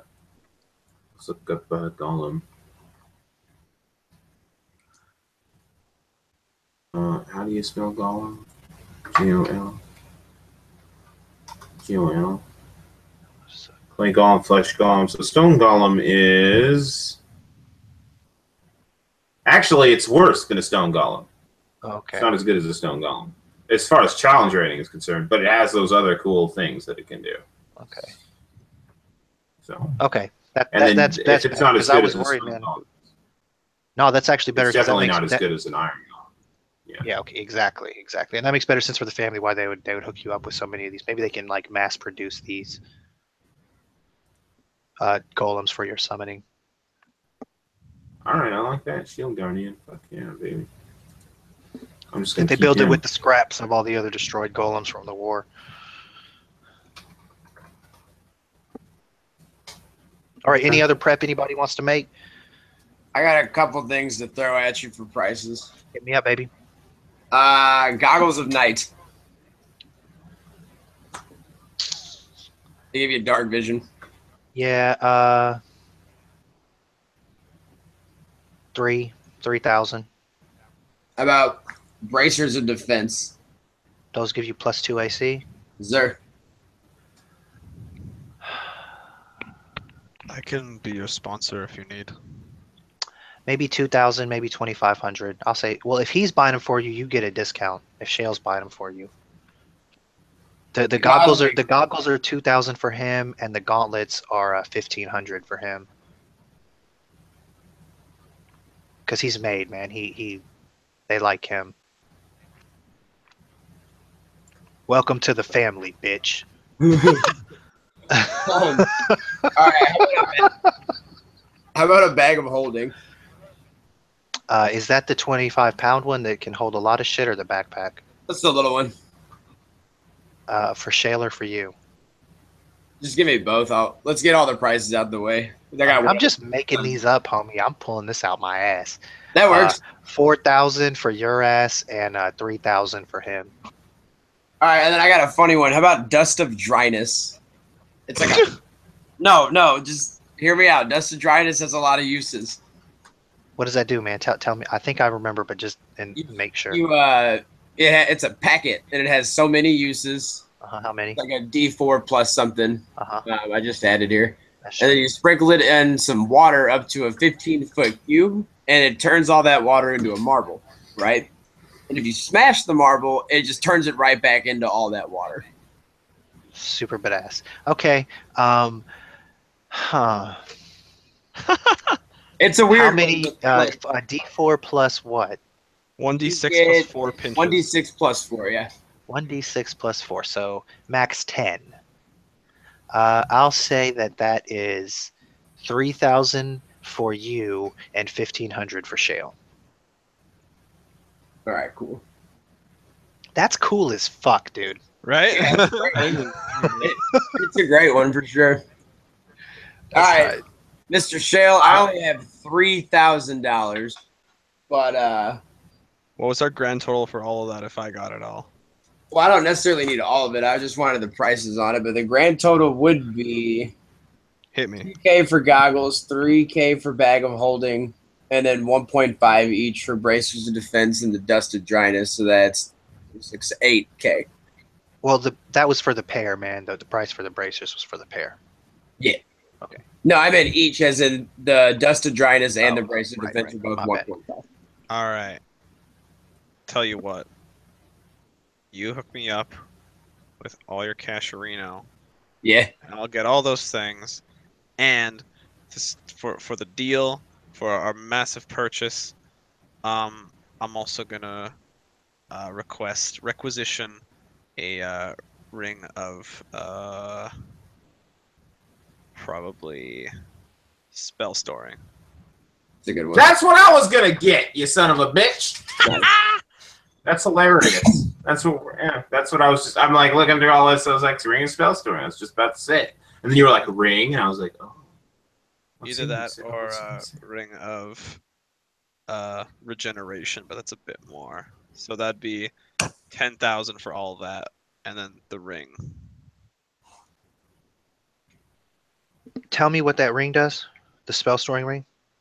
You can store. Let's see. The ring can store up to 5 levels worth of spells at a time. Okay. And like you have to expend a slot to charge it up. Yeah, like you pump it into it, and then it just chills in there, and then you can. You pump it in with one back. specific spell, or you just pump it in with spell slots. If it's a 5th level spell, only one, and if it just goes by the level. So I can have like a So third. it has to be divisible by 5. Okay. Exactly. That's cool. I like that, man. I'll make those bad boys. Well, they would be normally 5K, but since y'all made up this whole like Shield Guardian network that's going to save lives and everything, they'll give you the sweetheart discount on that and give it to y'all for 4 because y'all both want one. Yeah, boy, I'll buy my own. No, you know what? They'll do it for 3.5, and Ambrosius is going to pay the difference and make it all opulent and like engrave it with Nice. something Yeah. for y'all. Or else I could just seduce the shopkeep to give us a good deal. Hey, is that a thing? Am I supposed to be making y'all roll money to get these better deals? I don't know. I got good charisma, so why not? Oh, my bad. Oh, it's fine. It's cool, dude. But we'll do that when y'all aren't doing it at the house. When y'all got to do that with people you don't know, we'll do it. Yeah, I'll pretend to be like some like attractive man or woman, depending what they're into, and then be like, "Hey, person." Yeah, I'm sure that'll go over real well. Oh yeah. All right, I got one more. I just want to get this robe of the Archmagi real quick. How much? What does that do? Oh, it's just this legendary here. Oh, cool. Okay. It's a joke. I don't think I can have it. Oh. I mean, it's pretty ridiculous. Buy it, my dude. What does I it mean, do? I haven't gotten my free magic item before. This elegant garment is made from exquisite cloth of white, gray, or black, and it would be blue, purple, and cyan if it were mine. Adorned with silvery runes. The robe's color corresponds to the alignment for which the item was created. All right, well, fuck that. It would have to be white and gray, white and blue and shit. You gain these benefits when you wear this shit. If you aren't wearing armor, your base armor class is 15 plus dex. You have advantage on saving throws against spells and other magic effects. Your spell DC and spell attack bonuses each increase by 2. Wow, Amazing. How much is that? Insane. that's like 2 levels, man. Nah, that's you guys. Shut up. Stop acting like it's good. Nah. Stop So acting here- like it's good. Here's how you can get that, man. When you Okay. drag your brass dragon ally back from the land of ashes with your two little bitch ass companions on your back, and pay the family 250,000 gold pieces, they'll make you one of those. That's next level. That's our Yeah. promotion right there. Yeah, you need to do some more service to the family to get that level over, man. That's some good shit though. Yeah. And that 250,000 is on bullshitting, man. It's probably more like 100K for that, if you have to buy it outright. And that's without discounts. That's like, sticker price. A little red tag. Yeah. So you can end up paying 120, 150 if you suck, or like less Alright. if you're cool. All right. How much for this rod of absorption? What is that? What does it do? While holding the rod, I can use a reaction to absorb a spell that is targeting myself. The absorb spell effect is canceled, and the spell's energy is stored in the rod. It has the same level as the spell cast, that energy, Why am I? and the rod can absorb and store up to 50 levels of energy with use. This is very rare. Over the course of its existence. Once the rod absorbs 50 levels of energy, it can't absorb anymore. If you are targeted by a spell that the rod can't store, the rod has no effect on that spell. When you become attuned to the rod, you know how many levels of energy the rod has absorbed over the course of its existence, and how many levels of spell energy it currently is stored. If you are a spellcaster holding the rod, you can convert energy stored into the spell slots to cast spells that you've prepared or know. You can create spell slots only of a level equal to or lower than your own spell slots, up to the maximum of 5th level. In place of your own slots, but otherwise cast the spell as normal. It's a big old fucking spell battery. That shit's crazy. So I Ring got on you. crack. I got you. I want that instead of the ring. Yeah, I would put that about at 50,000 gold, maybe standard. All right, It'd probably come out higher, but that's going you on could my maybe list. get it a little lower.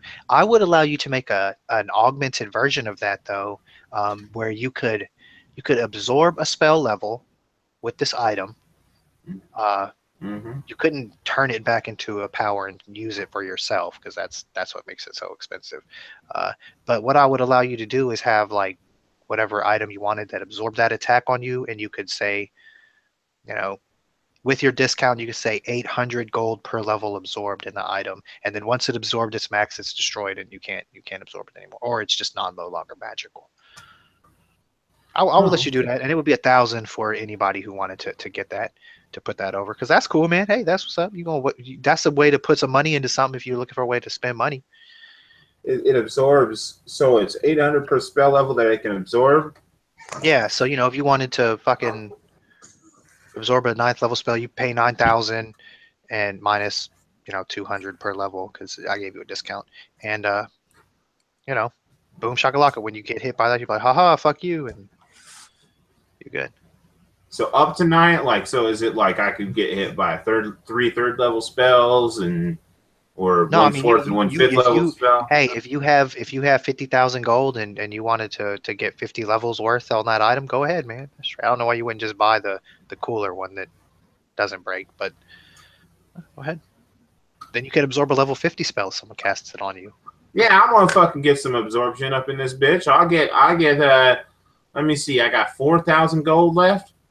I'll get 4 levels worth of spell absorption. What's 4 times? Man, getting y'all gold pieces up into my pocket. 3,200. So that leaves me with 1,060. I feel like I just made a We call that the rod of lesser absorption. what do you call that shit on those mobile games where they nickel and dime your ass? Pay for play. Yeah, man, that's what I just created. Microtransactions? Microtransactions. Yeah, I just made in-game microtransactions. You Making it into a. pay to I'm win. gonna do a ring. It's gonna be a ring lesser absorption. Okay. You don't Okay. have to attune to it, and it doesn't take a slot because it'll just turn into a normal ring whenever you do your thing. It ain't a big deal.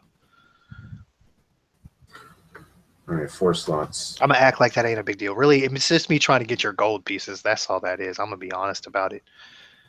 That's All right. fine. That's Anybody else have anything they want to try to get? Nah, I appreciate the loan though.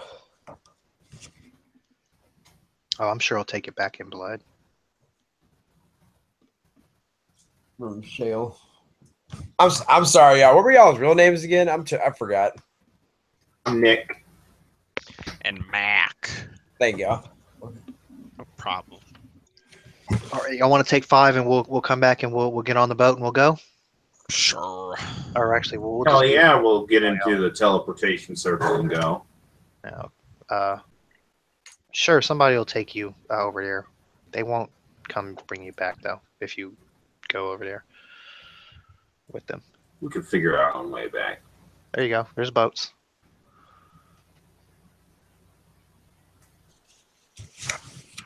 Do I need to get some perfume real quick before we go? Perfume bottle. Gonna Everybody need that. wants- I don't think I'm out of money now personally, but Viola's wandering around like with her handful of new shit, just like so damn happy. It's like the nicest stuff that he's ever owned.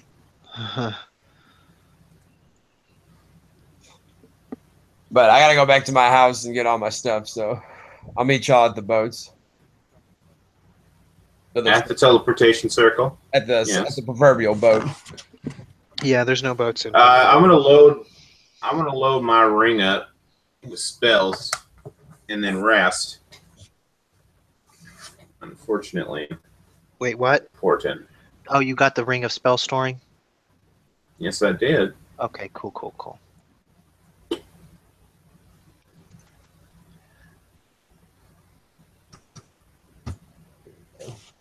That's a proper armor class now. Dude, man, with you being a warlock, dude, you should have bought 2 of those rings, not all that shit for the newbie. Yeah, I don't want it to die for Naily Pit. Yeah. If I'll be perfectly honest, I'll survive without this stuff. If you want to get something with your money, man, like these are just things that even if I don't get this stuff now, I was gonna get it eventually. No, I'm cool. I have for my magic item first. I took another thing that gave me an extra slot too, so now I have like 2. I have like 4 now instead of my normal 2. So Nice. What did you get that gave you? I didn't take my magic item. I should do that real fast here. Rod of the Pact Keeper. That gives you an extra slot. Extra slot, +1 attack and +1 spell save DC. Oh, that's not a slot. What? No, it gives you a slot. That's not a. Oh, it does. Yeah. Oh, wow. I think it's warlock only. Yeah. I keep the pact. Yeah, I'm gonna shove a suggestion and a fly in my ring. So I suggest you fly the fuck away. I'm putting a level 5 spell in there because that's what I've got the least amount of spell slots for. Delayed blast effect. Nah. All right, everybody ready to set sail? Sure. That wasn't 5 minutes. I gotta go get some water. Oh, my bad. Yeah, you have 2 minutes left. I'm just excited. Just sat there kind of dumbly looking at the screen. Man, it's dangerous looking at at the item lists in games like this. There's so much cool stuff. Oh yeah. Yeah, man, me and Nick are in this game where we just got all this blood money, like $250 million. That's not right. It was 2 million. It was 2 million. But that's still like I bought everything I could think of. Like I didn't go to ships. I didn't buy any ships, but like everything I could want, even the most ridiculous shit possible, was like it didn't even dent the money. Yeah. It's fucking That's the dream though, isn't it? Well, I mean, except for that, that's not the type of game where you can do bad stuff and not face the consequences. Oh wait, are you talking about in your Star Wars game? Yeah. Yeah. Yeah, you told me about that. You bought like a ship and all that. No, I'm like invisible. I'm Bilbo. Bilbo Baggins. You know, I just flip a little thing and then like I cannot be seen visually, just period. Stupid. And then I have all this other tech that makes so you can't hear me or detect me with scanners and shit. Yeah, it's just fucking ridiculous. Oh, and then we're all like cybernetic. We're all robots now. We all have a bunch of cybernetics. It's pretty awesome. It's awesome. We all have two sabers, even though we just use one. That's straight. They all bought two sets of badass armor. I only bought one badass armor, but they got two. The other dudes. I Why should. not? I should. Might as well have I back- bought stuff for my Padawan, but I didn't realize we weren't getting our Padawans. Yeah, are you back, Nick? Nah, he's still juicing it up. So what do y'all think, man? Anything else y'all need to get? Nope. You gonna go try to say bye to Frene? Yeah, I figured as much. I'm like, I gotta go back and get all my stuff anyways. I'd go. Well, you'd have to go to Like, all right, master, the going temple. out. Do what? You'd have to go to the temple. To what? To say bye to her? Yeah. Yeah. Well, I mean, I imagine this whole bunch of stuff like takes quite a while, so I probably have time in there to roll back and say, all right, well, adios. I'll write you a letter. Yeah, just come back alive, okay? Give her a big old thumbs up. Say bye to the animal companions. She goes, oh wait, here, and she like roughs around her bag and gives you that book. She says, keep up your studies. I'm like, oh yeah, Pops' diary or whatever. Yeah. Don't lose it. Of course, I'm kind of like, yeah, of course. Like, yes, Mom. No, really, don't lose it. I look at her when she takes the tone. I'm like, kind of give like the serious, like the hi, Sensei. Okay. Like the determined eyes, like, and then turn around and roll out. Nice. Maybe flip open to my favorite passage in the book. I assume I've read it before. The wolf follows you and is like pawing at you, like, don't go, homie. I give him a what do I got? I don't have any meat on me. I usually have that for animals. I fucked up. That's straight, man. You got some meat. It's all good. Don't worry about it. Yeah, and I give him I give him, whatever our customary animal style greet is and farewell, and like, I'll be around, kind of like nip at him a bit, with my hands. Give him a good vigorous ear scratch. Cool. And slink my way out of there. I go pick up my totally gnarly cloak. Yeah, he's attention starved because Fernay is busy, so that's why he's fucking with you. He doesn't like being cooped up in this tiny ass little garden. No, I feel him. If only he could come. But I'm about to be goofy being outside of this mountain. Oh shit! I've been calling her fucking creature a fucking panther, and it's a lynx. That's cooler than a panther. Fuck. It's a pretty big difference. Yeah. I don't know which one's cooler. What do y'all think? I think a panther's bigger, but a lynx is cooler looking. Yeah, I'd say a panther's a hell of a lot more imposing. that's true. That's true. Nick, you back, brother? Man, that dude is thirsty. He must have had to take a dump or something. Thirsty.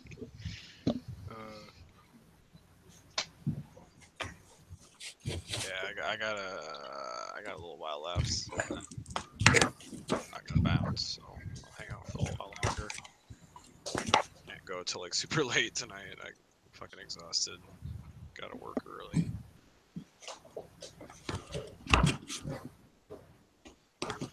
Oh, dude, sorry, I know I'm late. I'm late as fuck. Just a second, I still gotta pee, man. I'm the worst. I'm the worst. Oh, there he goes. Oh my.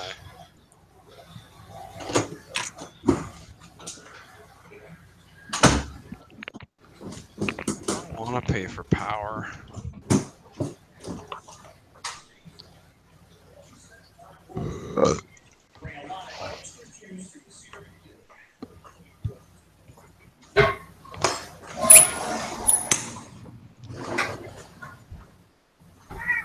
No, Bubba. You have food already.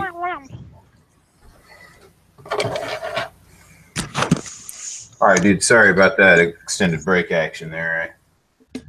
All right, so you guys, you ready to go?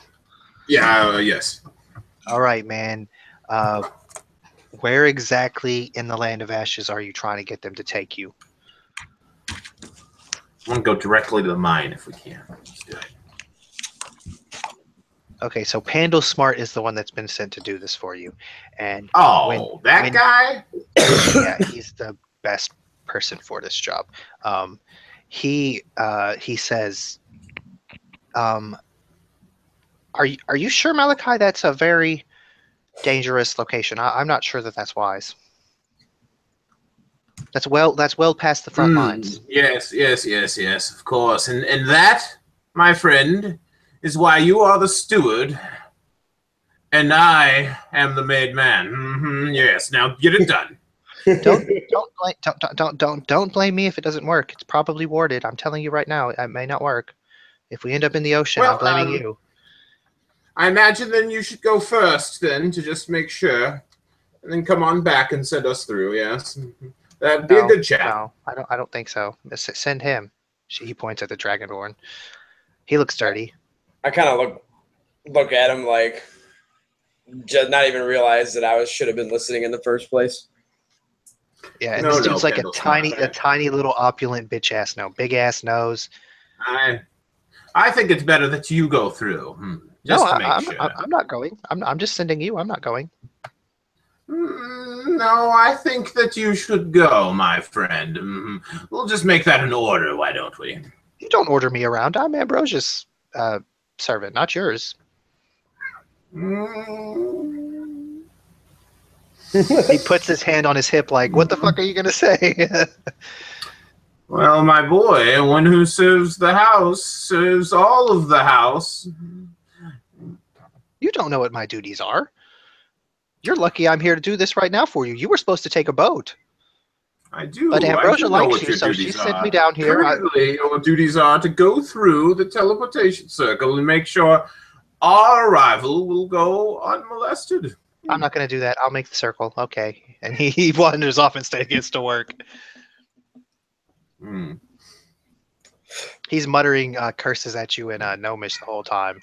I kind of like raise my hand like sheepishly, like, if you give me a minute, I can find someone to go through for us.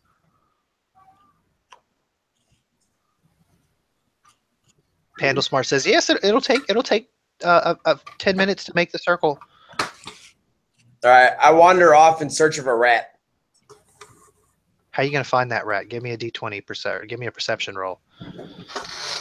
I do a survival? Nature survival, yeah, with that straight.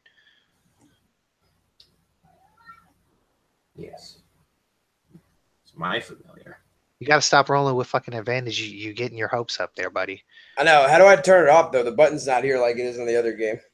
Oh, it's not? Nah. You just use the first one, unless you have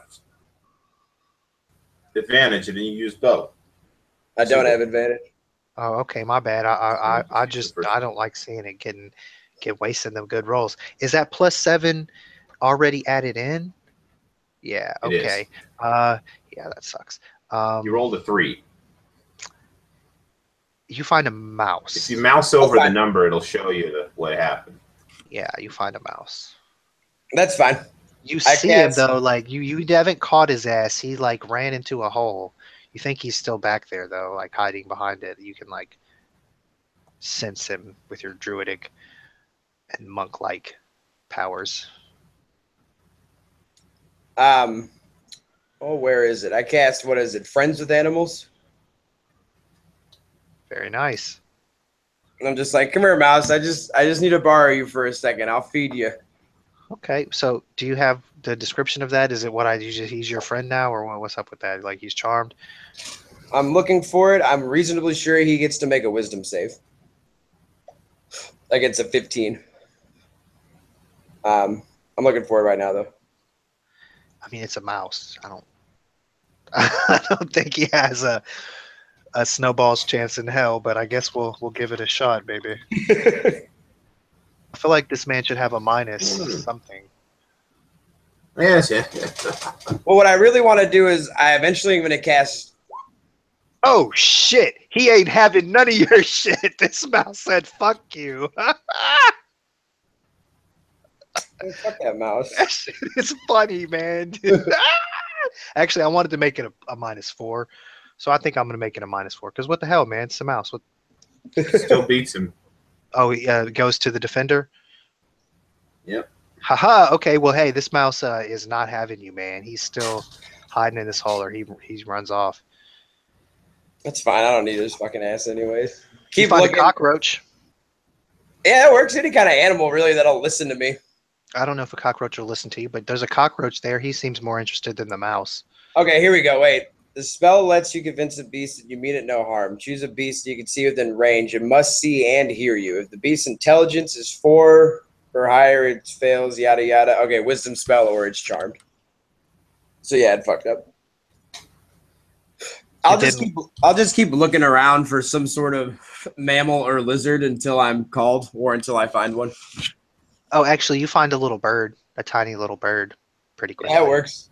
I offer him a good berry. I make some every morning. Oh shit, yeah, man. Oh, he's your actual homie now. Shit, you didn't even need to use a spell on his ass. He's swimming with that good berry. What's up? Cool. I just tell him that eventually we're just gonna need him to go through a portal and come right back. That's all he's got to do, and I'll give him another good berry. He's with you. He's going. He don't care. Cool. I come back to the group So with a little sparrow, giant dragon finger. now, kind of listening to this, are you? What language did you talk to him in?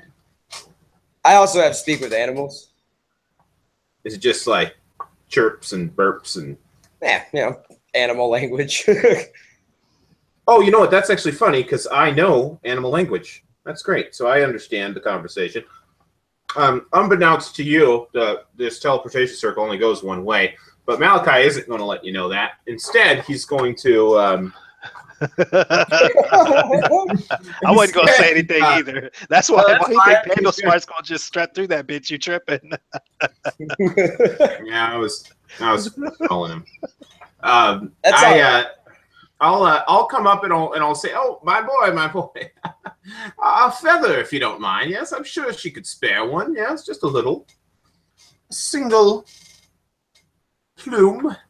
She finds your garment a lot harder to figure out, but she flies to wherever your the same pocket where he kept his good berries are. She's flying around where the good berries came out of the other person. Mm-hmm. I presume you don't have good berries. I don't. I just need to collect a feather off of this little creature is all I need to do. I'm sure you can get it, man. Right. Yeah, I got a ton of good berries. I just pull another one out and I'm like, feather. Yes, she's got it. All right. Oh, so what a sweetheart, this little thing. Oh, yes. Chirp, chirp, twiddly, dim, dum. I'll just tell her she's a sweetie. She beams. Poor thing doesn't know what's coming. I'll say under my breath. All right. Poor bird. Mm-hmm. Pandal Smart's standing beside the circle, tapping his foot, looking annoyed. Yes. Are you ready? Are you ready? Pendledum. He gives you a withering stare and does the finishing incantation, and the circle begins to glow. Wonderful, wonderful. And let's see, my dear thing, if Pendlesmart has done his magic true. And we'll put the bird through. Okay, it's through. All right, so Yeah. With that,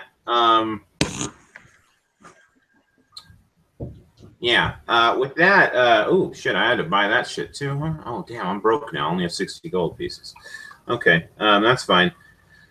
Yeah, with that, Malachi's gonna like reach into one of his many pouches that are hidden underneath his colorful robes. He's gonna retrieve this like baseball-sized orb of glimmering crystal, and he's gonna take the feather in one hand, and he's just gonna start he's gonna place it on top of the crystal and kind of just balance it there, and he's just gonna begin waving his hands all mystically above the top of this thing and speaking these words under his breath. He's like, and as he does so, the light that's refracting through the crystal is going to begin to bend and turn, and I'm just going to cast scrying to scry this bird wherever it is.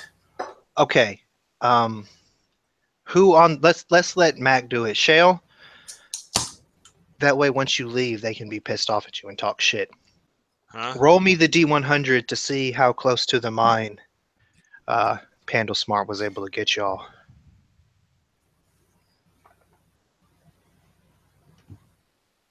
Let's see if y'all can hit any of the magic numbers. Oh shit, that's a 15 on a D100. That's fairly low, brother. Oh, that's good.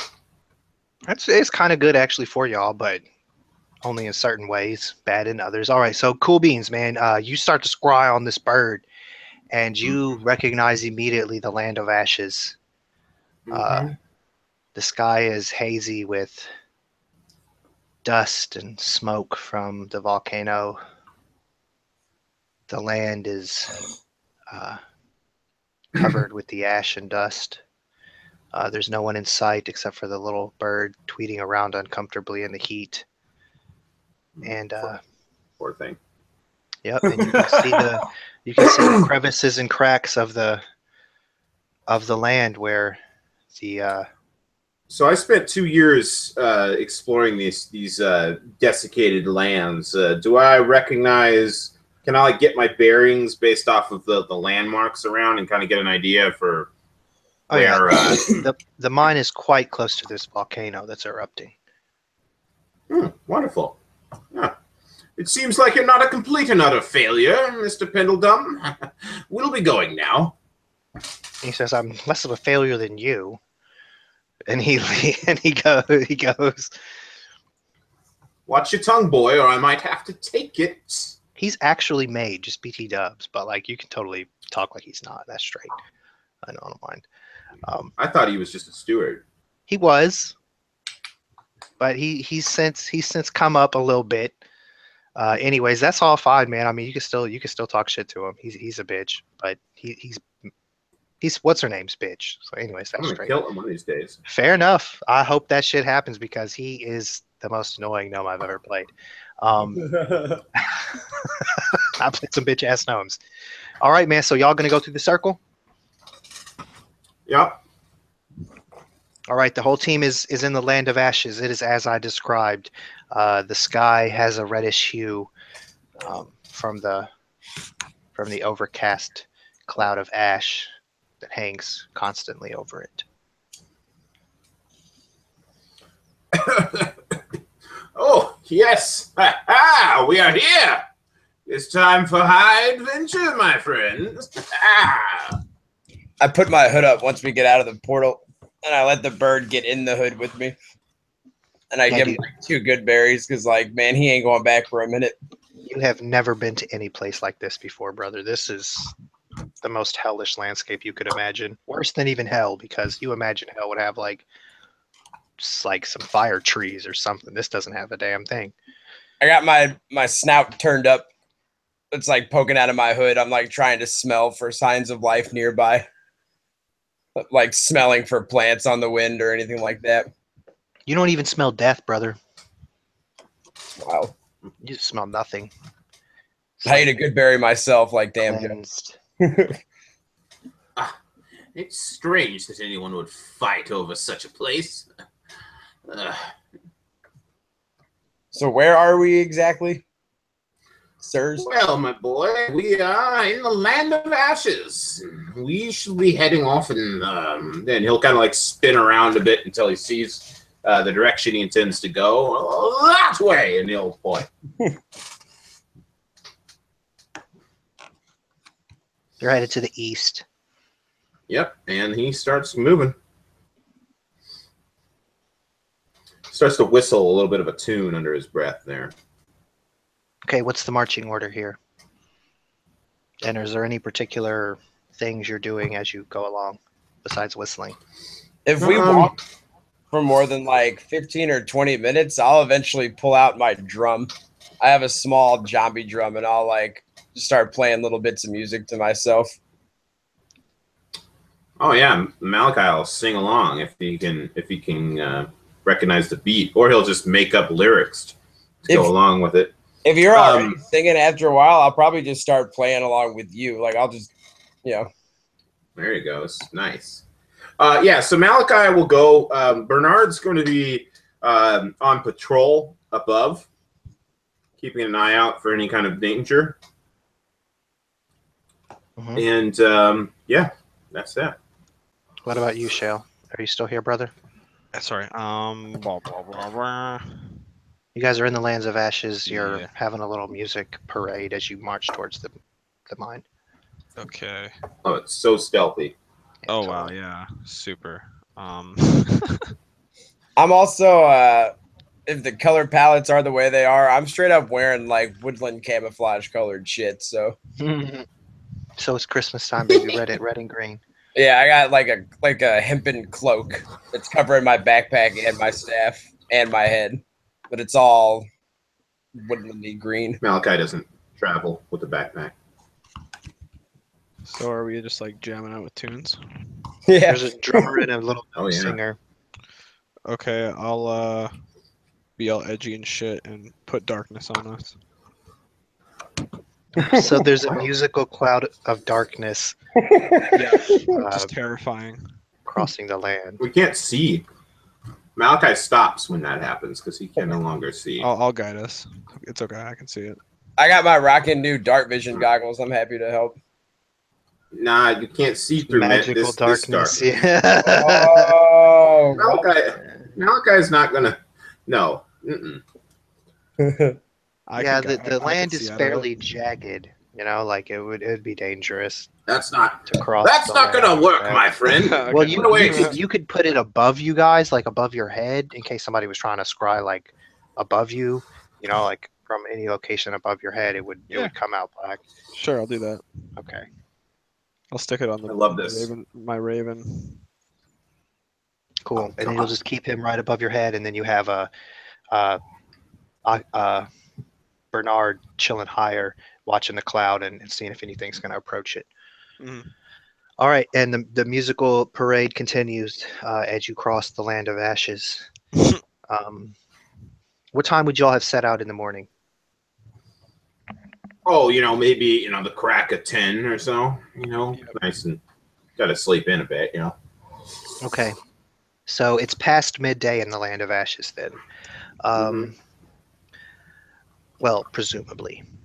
Yeah, past midday. And by the time you get into sight of the temple, it is... Temple. I'm sorry, the mine. Excuse me. That's my bad.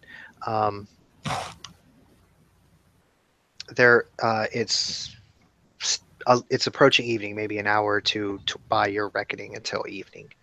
And it just begins to come into view as Bernard alerts you that there's movement in the dust ahead. All right. I'll have him come down a little bit lower, and my eyes will flutter upwards, doing the old, Undertaker white eye ditty, and I'll war again, and into Bernard's senses, and I will take a look. All right, man. Give me that check, baby. All right. So flying from above, and you want a perception check? Yes, sir. Gotcha. And you said you're above.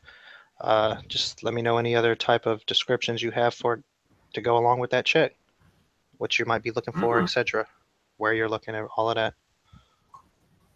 I'm looking where he said that there was dudes at. I rolled a 17, baby. Nice, nice. Okay, so you see what looks like a patrol. Okay. And also with that check, you notice watchtowers, like defensive structures of some sort. Okay. And is there any house insignia on any of this? No. All right. So what's the patrol look like?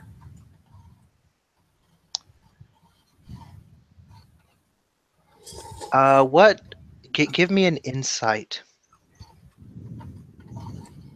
Okay. So I can tell what the emotional situation is with the patrol? I don't. Maybe that. Well, okay. Maybe that's not the right roll, man. What would you roll to remember something, dude?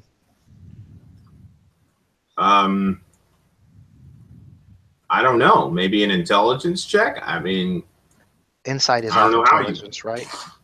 No, that's a wisdom thing. Oh, okay. Well, give me an intelligence roll that you think's appropriate to remember something. I mean, I could just roll my intelligence.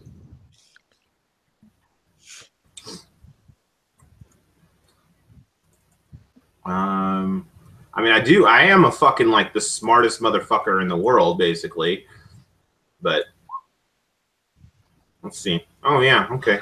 So, okay, man. The reason I'm making you roll and not just telling you is because you're looking through eyes at a very far distance. That you're looking through eyes that are not your own from a very far distance. So it's like not like just I look at it and I see it, I know what it is. That's why it's not like just I tell you. Well, I thought we were up close. Or what? Did you see it? Like you didn't give any kind of descriptors as to how far away these things were, so I didn't know. Max distance, like basically it was at max distance that Bernard could see it.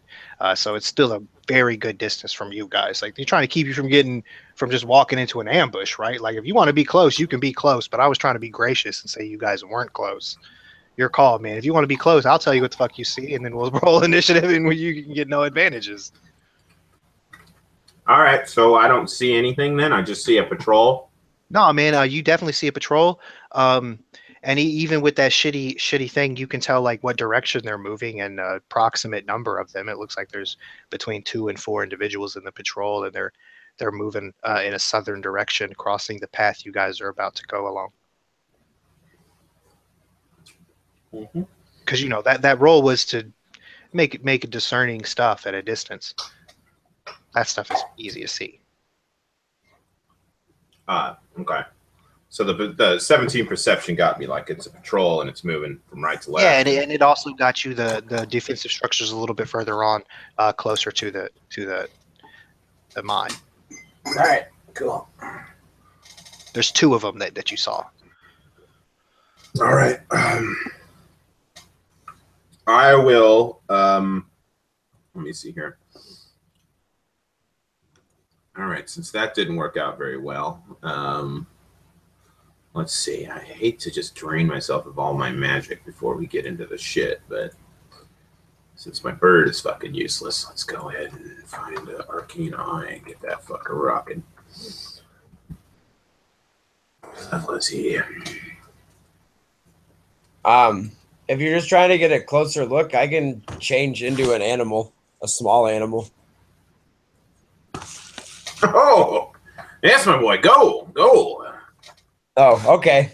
And I take a step in the direction, and then I go to take another step, but then I'm an iguana. and then I just scurry off. But I'm like weirdly fast for an iguana because I've got some speed that carries over to my formation. So, awesome, dude. So I run off in the direction of where we're trying to look. All right, so Flash Guana, are you trying to be sneaky or just using your tiny size to keep you hidden? I mean, I'm not moving like a fucking person dressed as an iguana. Like, you know, I'm keeping to the shadows. I'm stealthing, yeah. Okay, Stopping and short. I'm not close, just, you know, maybe bask in the sun for a moment, but how close do you want to get? let's say, tell me what I can see at like 60 feet away. All right, give Maybe me like your stealth check, and I'll tell you what you can see, and then you can decide if you want to do perception. Move back, move forward. Actually, give me a stealth and a perception, and then I'll tell you. God damn it. Oh yeah, that's it. That's it, baby. That's it. Oh shit. Finally, I got something. Nice perception. Okay, man. So, you're creeping up, man. You think you're doing real good. Flash Guana is like the sneakiest little bastard on Land of Ashes. That's what you're thinking. You're like, man, this lava land ain't got shit on me. You're doing good. And you get up there and you see these fools, and dude, you know, Frenay has told you some stories about the war. You didn't really think anything of it. You've never seen the kind of shit she says. It sounds more like a fairy tale type shit, but here it is, clean in front of your eyes, man. It's a bunch of walking skeletons, baby. But these motherfuckers are. It's hard to tell they're skeletons, man. But with that 23, you can see their hands, man. Some of them have like their hands around their polearm weapons, their halberds, their sick halberds. Some of them are not fully gauntleted, like the fingers are loose, are uncovered. You see this long, bony finger wrapped around it. They have masks, intricately carved with fearsome visages, badass heavy armor on basically all of them. And the reason you know they're skeletons is because their bones shine.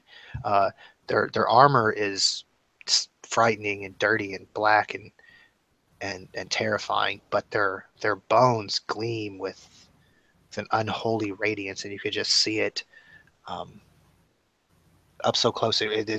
That's what catches your eye the most. You'll never be able to shake the movement of those bones. You can hear the rattle as they trudge through this dusty landscape. Flash Guana, you've been traumatized by the skeleton. What do you do? Son of a bitch. I turn right back around and flash Guana right back to the guys. All right, man. Hey, give me a fear check, man. I think that's a will save. Yeah, I got those.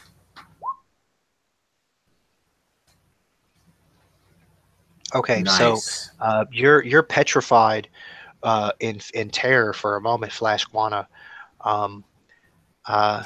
and the skeletons stop, and they're sort of like you guys are locked in this stare down, this like Mexican standoff, and the one of the skeletons begins to move off, and the rest of them move off, and one of them lingers a moment and kicks some dust in your direction, and it begins to move away with the others. And as they pass, your deer in the headlights passes, and you're able to haul ass back to the dudes. When I get back, I like burst back into regular form, and I'm like kind of like breathing heavy because I'm running. Take a moment to compose myself, and I look up, and I'm just like, it's in like a real serious voice, though, like the most serious I've been. I'm just like, it's undead abomination. Oh, yes. Skeletons, you say? It's very troubling, very troubling. No calls to turn right round, I don't think. No.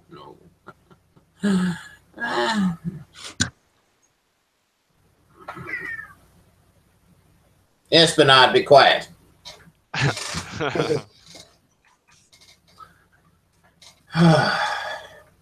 All right. Well, we know that they're skeletons, and they're heading in our general direction, or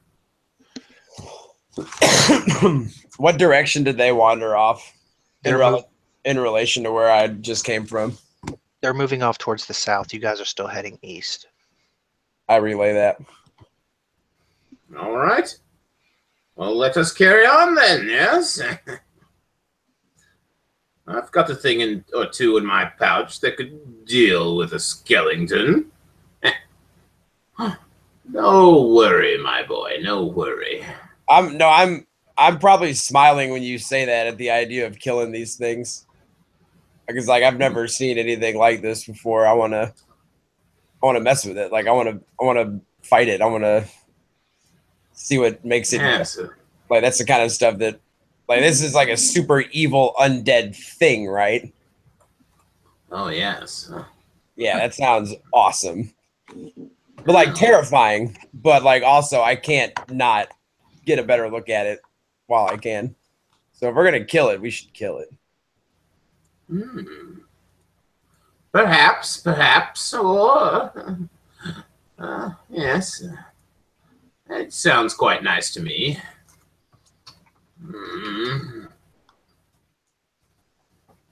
Let me see here. Let me just. I think I think discretion would be most advised before we get inside. So just to be clear, we're here investigating who attacked the dragon, right? Who met like we're investigating the vision of the black dragon. Where we're at, where it all began. This is where it began in these mines 6 years ago. And we are here simply to try to ascertain, figure this out. I imagine, like, I had two leads. One was the mine, and the other was the dragon. And I assumed that we were not ready to go face to face with the dragon. So this is where we ended up. Gotcha.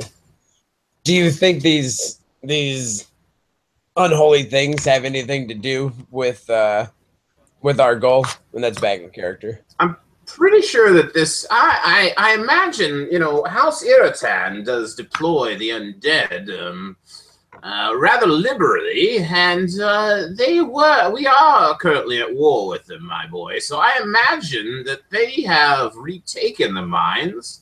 Or perhaps there's something more sinister at work here. But I guess we will find out soon enough, yes?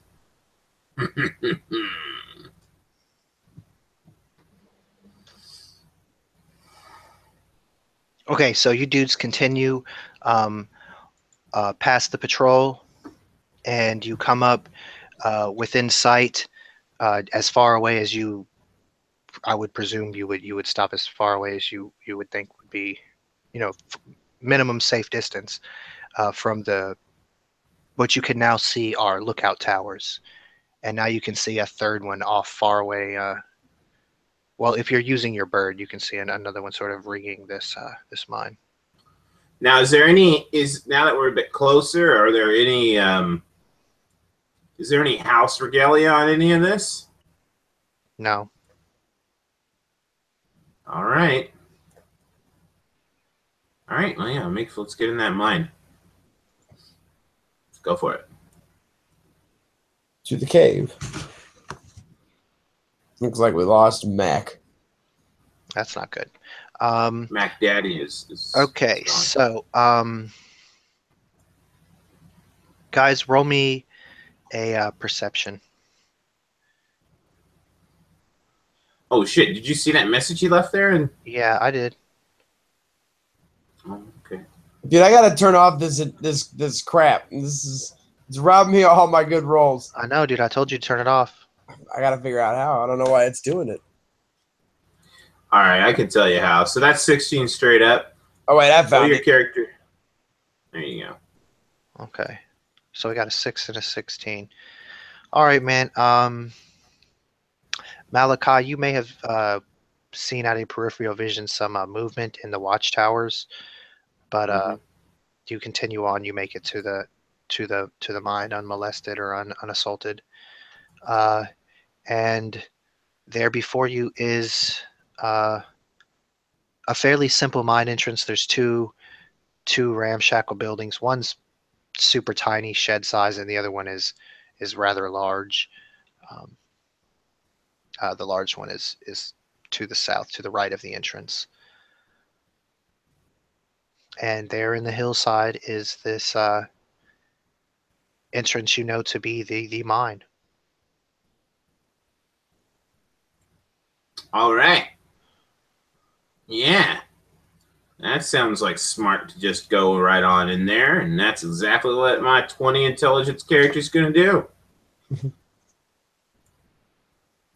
Okay, so you and we're gonna say Shale's with you, and the fucking Dragonborn apprentice strut your asses into the mine. You guys can all see in the dark.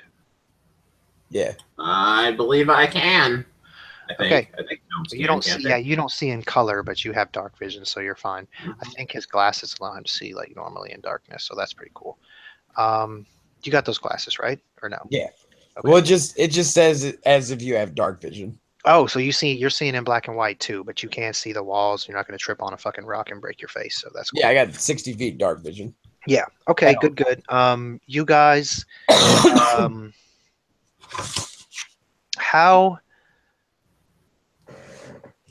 how far into this cave? How far, or this mine? How far down do y'all want to go? I'm gonna kind of let the visions that I received earlier kind of guide me. So Malachi's gonna dig into his pouch and he's gonna grab himself a nice big glob of his soma and he's gonna start chewing it and kind of as that kind of euphoria like shudders over his whole body, he'll kind of focus his divine might, or divine might in the sense of diviner might, and towards those visions that he recalled so vividly, and just try to like let that guide him to where he feels like he thinks he should go. Roll me your spellcaster check, please. Okay. Oh, that's 29 with a critical success. Okay, man. You ingest the soma, and as soon as you close your eyes, you're gripped in full and sheer terror as you find yourself surrounded by hordes of heavily armored skeletal troops, all brandishing wicked polearm weapons at you. In the center of a circle that they're surrounding you in, you stand with your companions, and alongside you in the circle is the decaying body of your father standing in front of you with a sword to your throat. Wow. Oh wow! So I ate the stuff and then went on a vision quest, and now I just came out of my blackout. This is where I am. No, you saw that. You closed your eyes, and it was like you were there, getting a sword stuck in your face, and you were like in that moment, and then you wake up on the ground of the cave where you drank or ate the soma. It's like as your eyes widen with terror as that fucking sword just moves into your face, and you look up the blade, and there's your fucking father's decaying face, and then you open your eyes wide, and you're on the ground in the cave, seeing in dark vision again.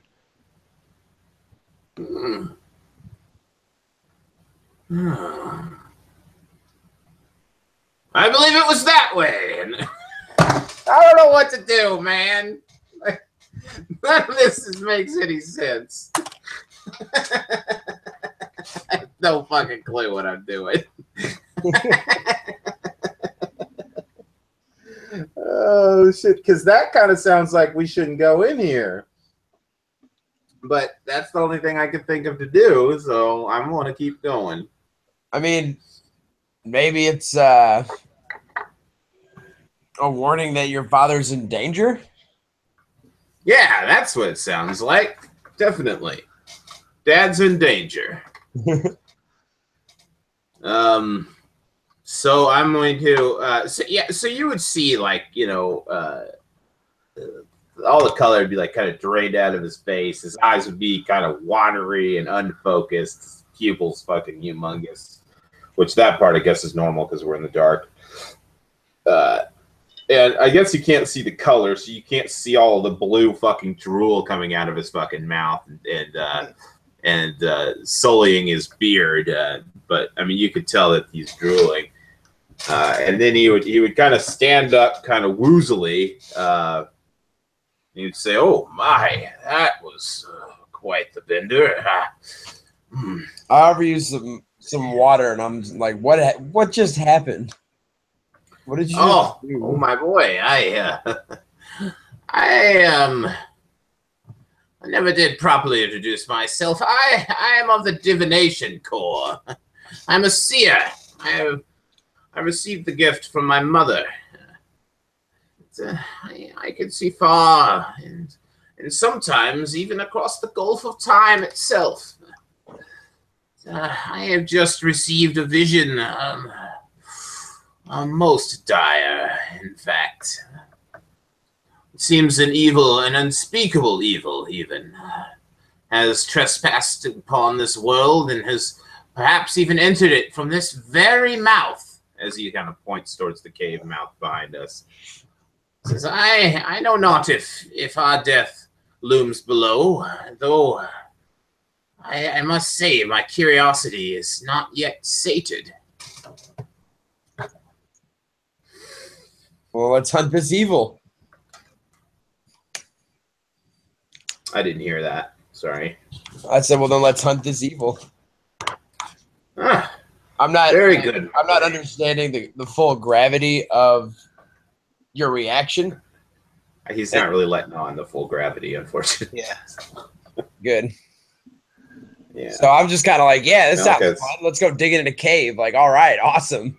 If only you knew. Like, I'm already like back into the mode of adventuring a new place. I'm over the skeletons, like they were scary and all that, but now we're like in this cool cave and who knows what we're gonna find. And like I'm just like, kid on vacation again. Okay. Might even find a fucking mushroom down here or something. Okay, guys. You march through the mines deeper and deeper.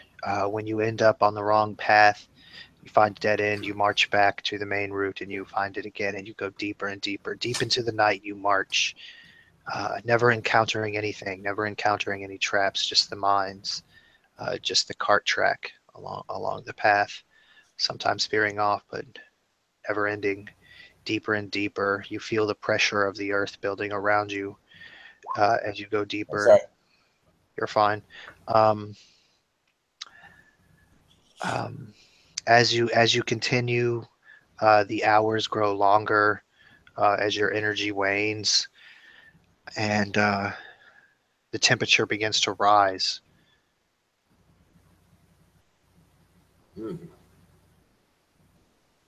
Yes, it is in the visions I received from our good boy Dick. We must be close now. Okay, so you march on, following your feelings and your visions and your divinations. Eventually, you see a glow in the distance, an actual light, piercing the darkness that you've been treading through long hours.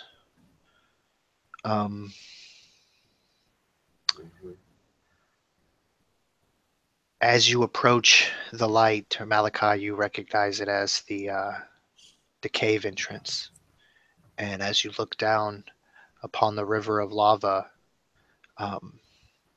you see that your vision was not a lie. It was only a matter of perspective that made it hard to understand. It's possible that this place you see could hold the number that you witnessed, but it's from a great distance. far below you, far, far below you, but illuminated by lava flows. You see an encampment, maybe even a city is what you might want to call it, but a city of bones. This is a place of death. You see before you the heart of the mountain, its bleeding core, and sitting on a pile of decaying corpses, armor, gold, and jewels is the pure vision of terror. This creature looks normal size to you, even at this distance. And it's clearly a dragon, but you cannot tell what kind. It seems to be made of darkness itself. Oh, wonderful. And it's looking right at you. We should probably that's wonderful. I was hoping to You can feel its gaze upon you, even though it has to be miles away from you. Oh, it's miles. Holy shit. Yeah. So is there like a path leading down there, or is... Oh no, it's a fall, man. It's a sheer fall. You could ride the lava if you could go in lava without dying. I can't. It was a joke. Boy, it took my shit serious. Man.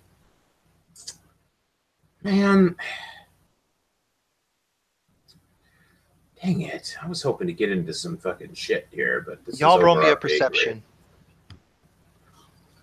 Damn. God damn it, man. Oh, nice roll there, brother. Okay, Malachi, you hear noises coming from behind you. Mm-hmm. I kind of want to go down there and talk to that dragon. You want to try to find a way down? Nah, I have a way down. I can fly. I'm just trying to decide whether or not it's... I think if I go down there and talk to the dragon, I'm probably going to die. That's not what I want to do. Maybe we could just turn around and get in some trouble here and have a little fun blowing some shit up for a quick minute. You're in charge, man. Hey, fly in either direction. Do whatever you want, man. Tell me what you're doing. It's up to you. And the young dragonborn who is presumably shitting his pants right now. Yeah, pretty much.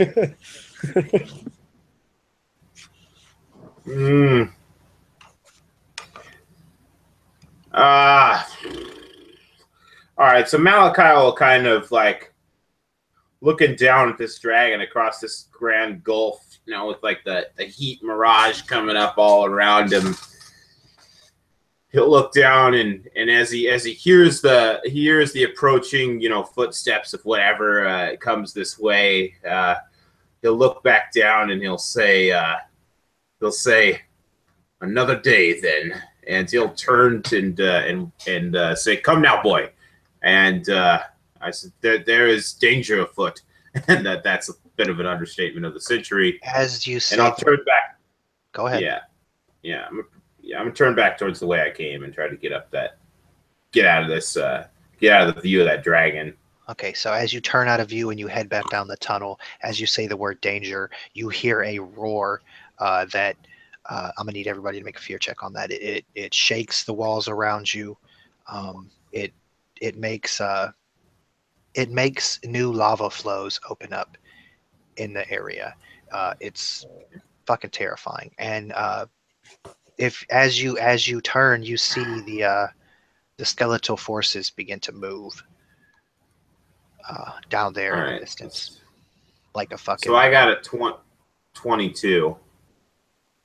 Okay, so you passed it, but as you begin to move away, you see that your companion is petrified in fear. He doesn't seem to be able to move himself.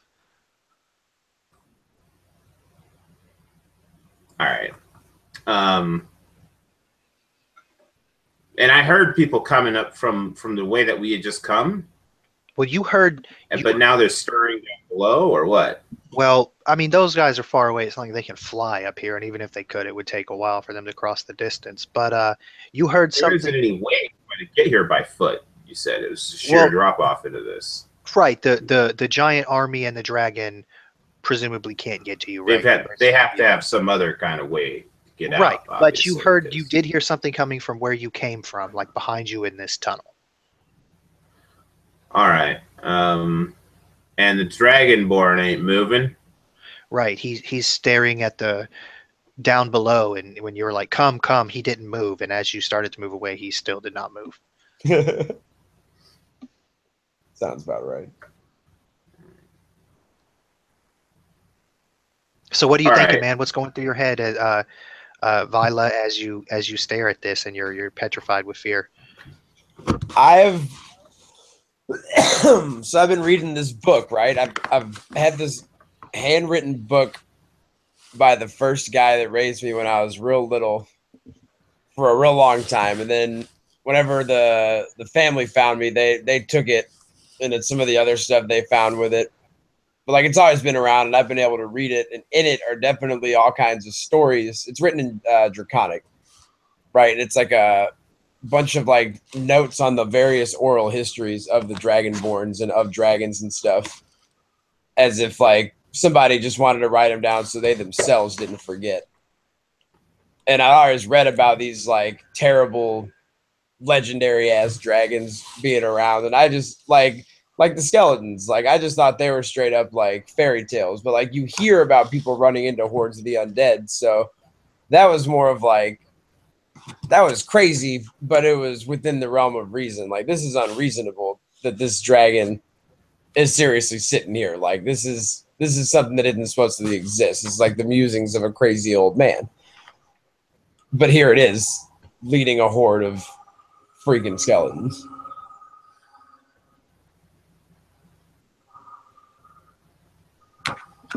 So how do you respond to your companion here in the grips of fear, Malachi?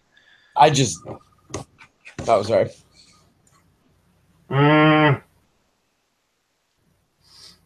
Malachi is going. Fuck! This is tough. I don't want to use my portent on this, but I may need to just to get you fucking. All right.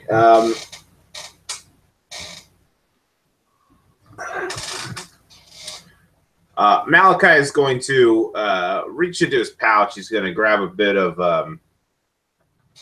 something that looks like a dried up old piece of leather. It's got a bit of a sweet smell to it, though. And he's going to wring it in his hand. And as he does so, he'll look up at you and he'll say, "You know no fear. Come." And he's going to cast suggestion. Right at you. So awesome. Do it, baby. It's a wisdom saving throw. And I don't want to use this. Oh, wait a second here. Hold on. That's damn it. Yeah. I don't know. Like, you have like a 50-50 chance to break free your fear on this spellcast if I don't use my portent. I really don't want to use my portent on this, but I don't think I have a choice. It's a wisdom save. All right, make that save, baby. Well, I'm going to use my portent. Oh, look. He passed your save. I think I said it in time, didn't I?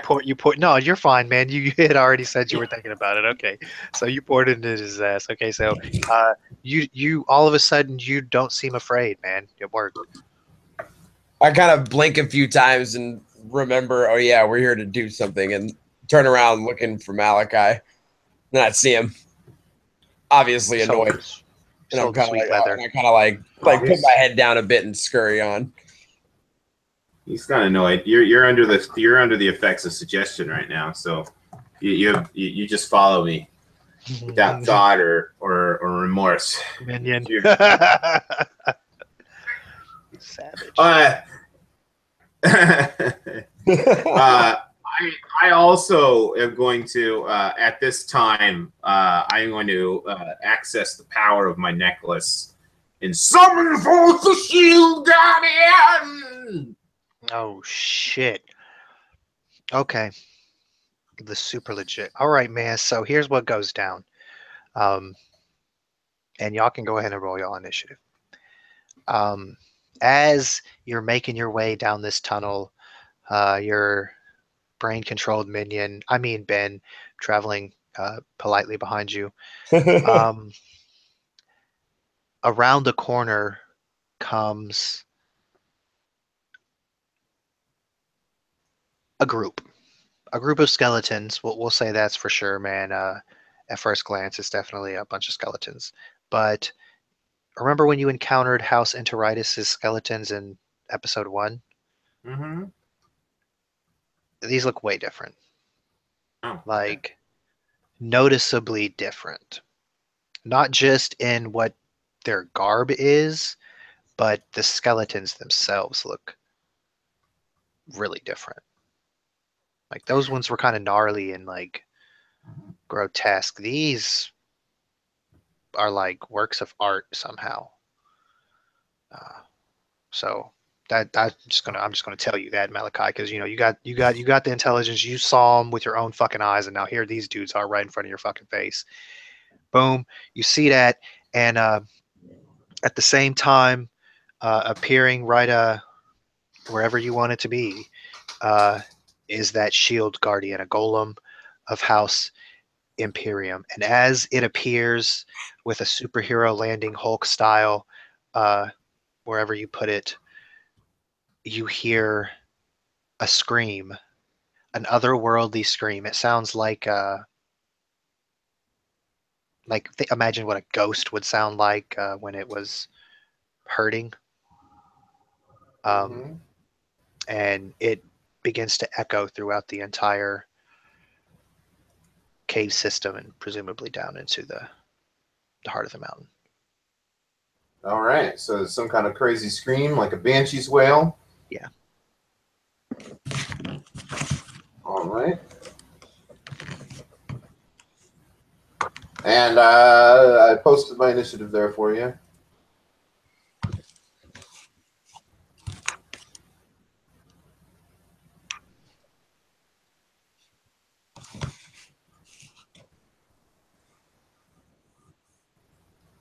Hey, this Roll20 thing has a fucking initiative tracker, doesn't it? How do I use that? Yeah. So you activate it on your on the control panel in the top left. You'll hit a button. You'll see it there. It'll be like initiative tracker. You'll open that up, and then you can add. It's a lot easier if you use tokens. You don't have to use like battle boards, but that's not for now. What you do is you add, like at the bottom, there'll be like a little thing where to like a options or whatever. I can't remember exactly what it is. But you click that, and it'll let you add stuff, and you can manually type in the names of the different things and add them in there, and then you'll be able to edit the numbers that they have. Later on, if you so choose, in between sessions or something, I can show you how you can do some, stuff that'll make it all automated and easy. But I'll have to fuck with that later, man. I don't want to take a bunch of game time learning how to do something like that. But it was worth a question in case it was easy. Oh, it is, but you just have to hit the button. Whoa, nice. Huh? Oh, I just got. Oh, you got a 24. No problem. No big deal. All right. No big deal. Oh yeah, sure. In case you guys are wondering what a shield guardian looks like, that's what a shield guardian looks like. You rolled a 20 and a 1 on initiative. That's fine.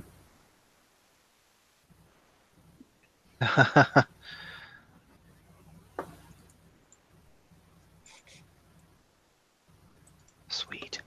Does look like a superhero. I said superhero land. That's awesome. Okay.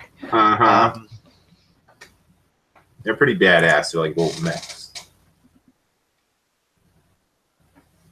And it's about 4 times as tall as I am.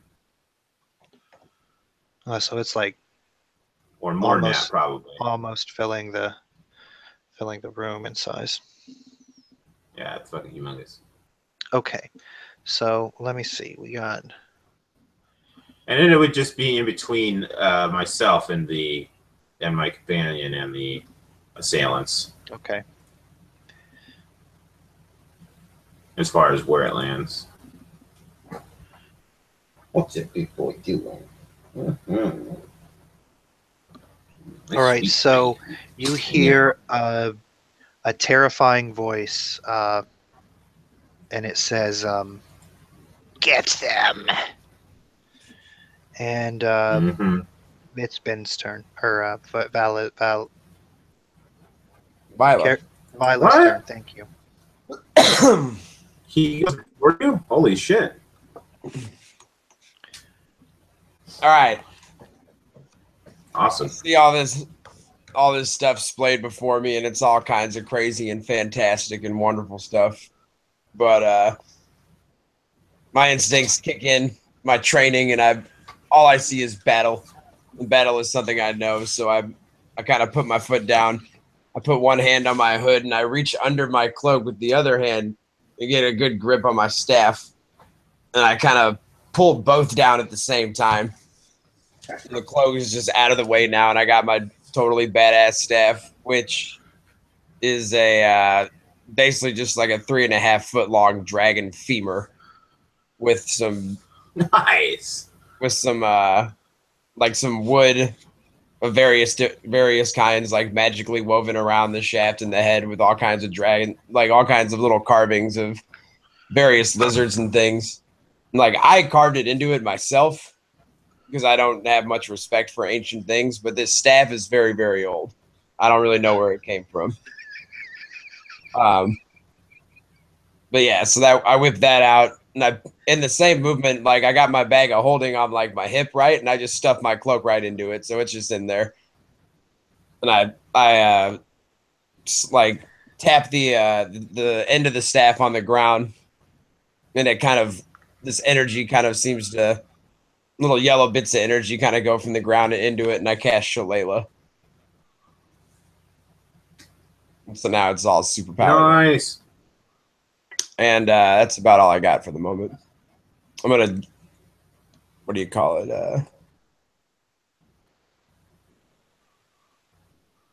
Yeah, that's it.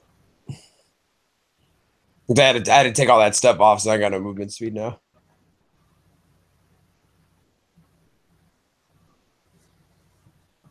All right, I'm sorry. Y'all are waiting on me. I'm a fucking derp. Next is Malachi. Go ahead. All right. Did you need me to roll for the Shield Guardian too, or did you do that? Oh shit! Yeah, go ahead, man. Now you control him. All right. Let me get him up in this mix.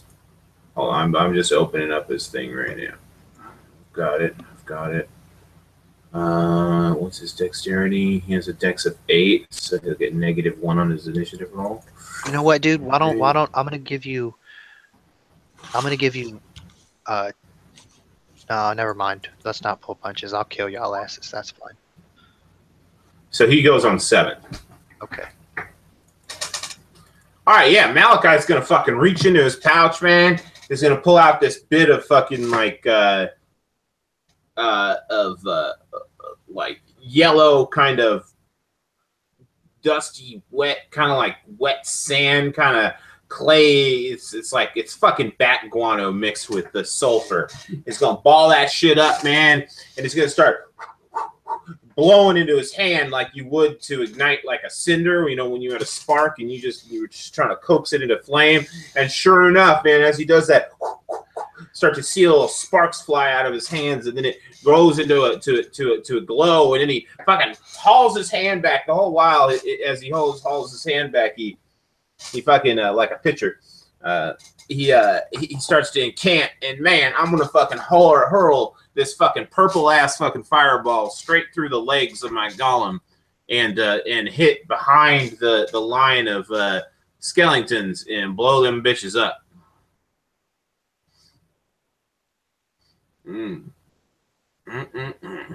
Hopefully not cave in the whole fucking place. We'll see. So they got to do dex saves, right? They do, yeah. What's the difficulty on that? DC 17, please. Okay.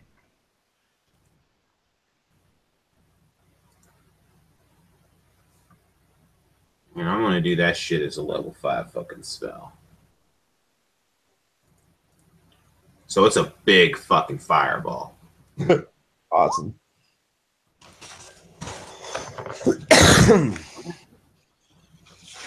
What happened there? Oh, okay. So he's made the saves. So Alright, two dudes get half damage, and the other dudes take the full 26. Nah, it ain't just 26. It's also another 6. So it's 32 total, halved for the half damage. Okay. Because of the level that I cast it at. Okay.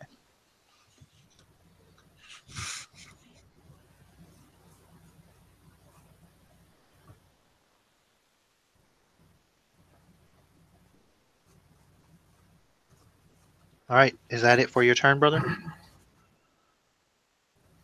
That's it. That's all I got. Okay. So, from the flames, from the purple flames, march forth the skeletons. Two of them Alright.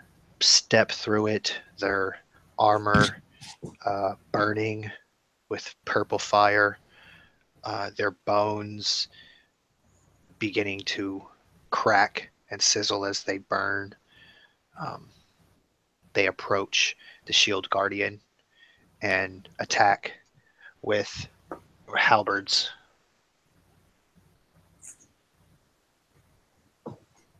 Ooh, I better do his HPs.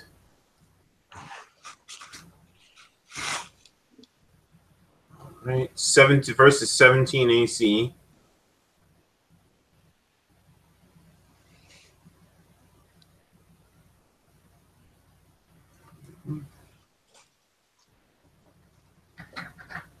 Okay. So that's going to hit.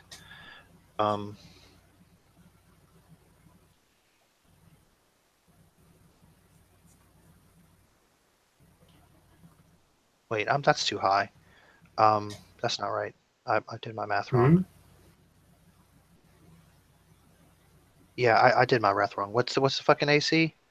17? 17. Okay, so he fucking missed. That's my bad, dude. I did that math wrong. I was about to do the damage, and I'm like, wait a minute, that modifier for the attack was not correct. All right, so yeah, he hit the fucking shield with this halberd, but he tried to penetrate and it did not penetrate. He tried to move him bodily and it did not work. The shield guardian stands firm and strong. But then the next dude comes up behind him. I doubled the modifier on that and does the same attack, but he doesn't even hit the shield. He hits the guardian's hard body, and the same thing. He's repelled. It's the guardian's turn.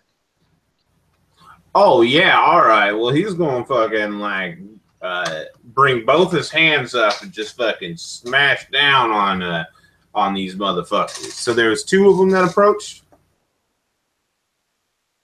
I think it makes sense that he there's two. All right. So man, I'm sorry. I'm fucking dumb. I need to do my math better. But anyways, yeah, you're fine, man. Get it crack-a-lackin'. All right. All right. So this is the first attack. 17 versus AC. No, sir. Oh, okay. 19 versus AC? Yes, sir. All right. So one of the skeletons manages to not get the fucking brunt of the big motherfucker, but the other one's going to slam into it for a good hit. Here we go. Let me do some damage. This is like a punch, a grill face smack. No, he did like a pound, right? Like a. Oh, nice. Okay, brought his hands up and just try to smash them both at once. But Hulk smash, baby. One of them got out of the way, and the other one didn't. 2d6 plus 4 damage. All right. Roll. All right, for a total of 10 bludgeoning. Okay. Alrighty. And that is all he has.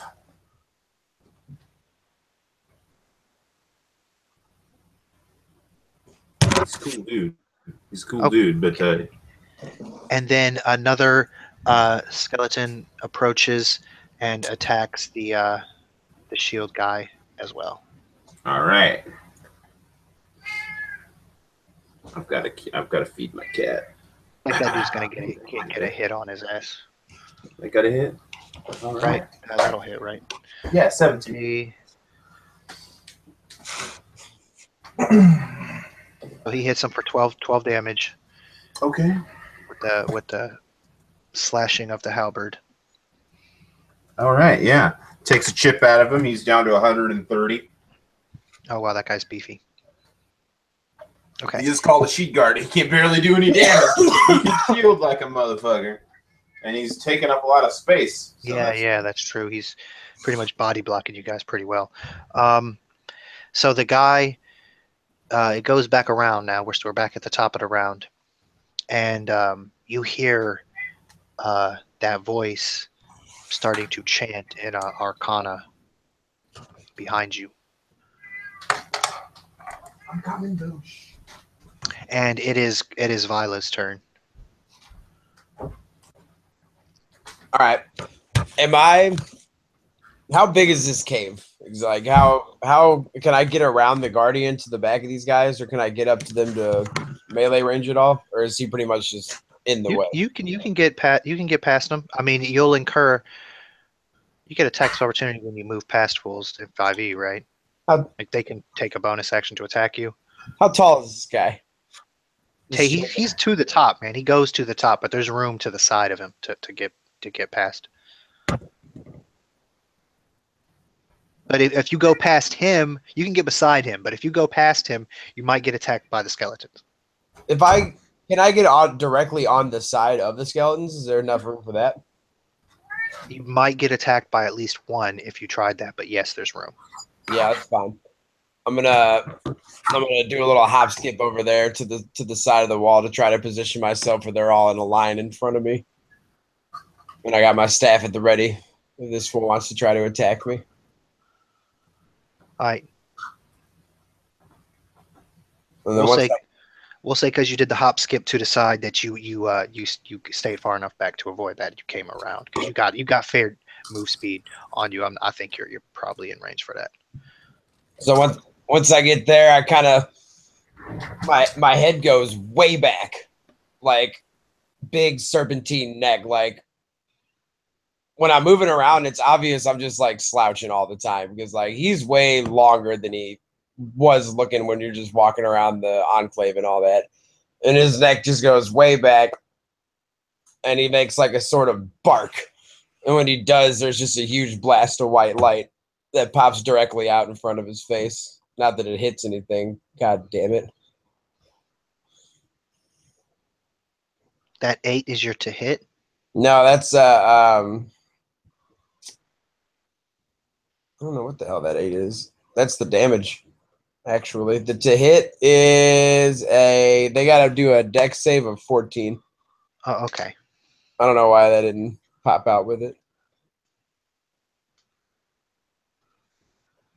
Oh, that's a D12, not a D20. They would totally not make their save. Or they take half damage on that.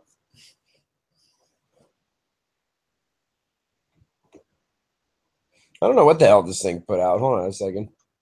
Let me try that.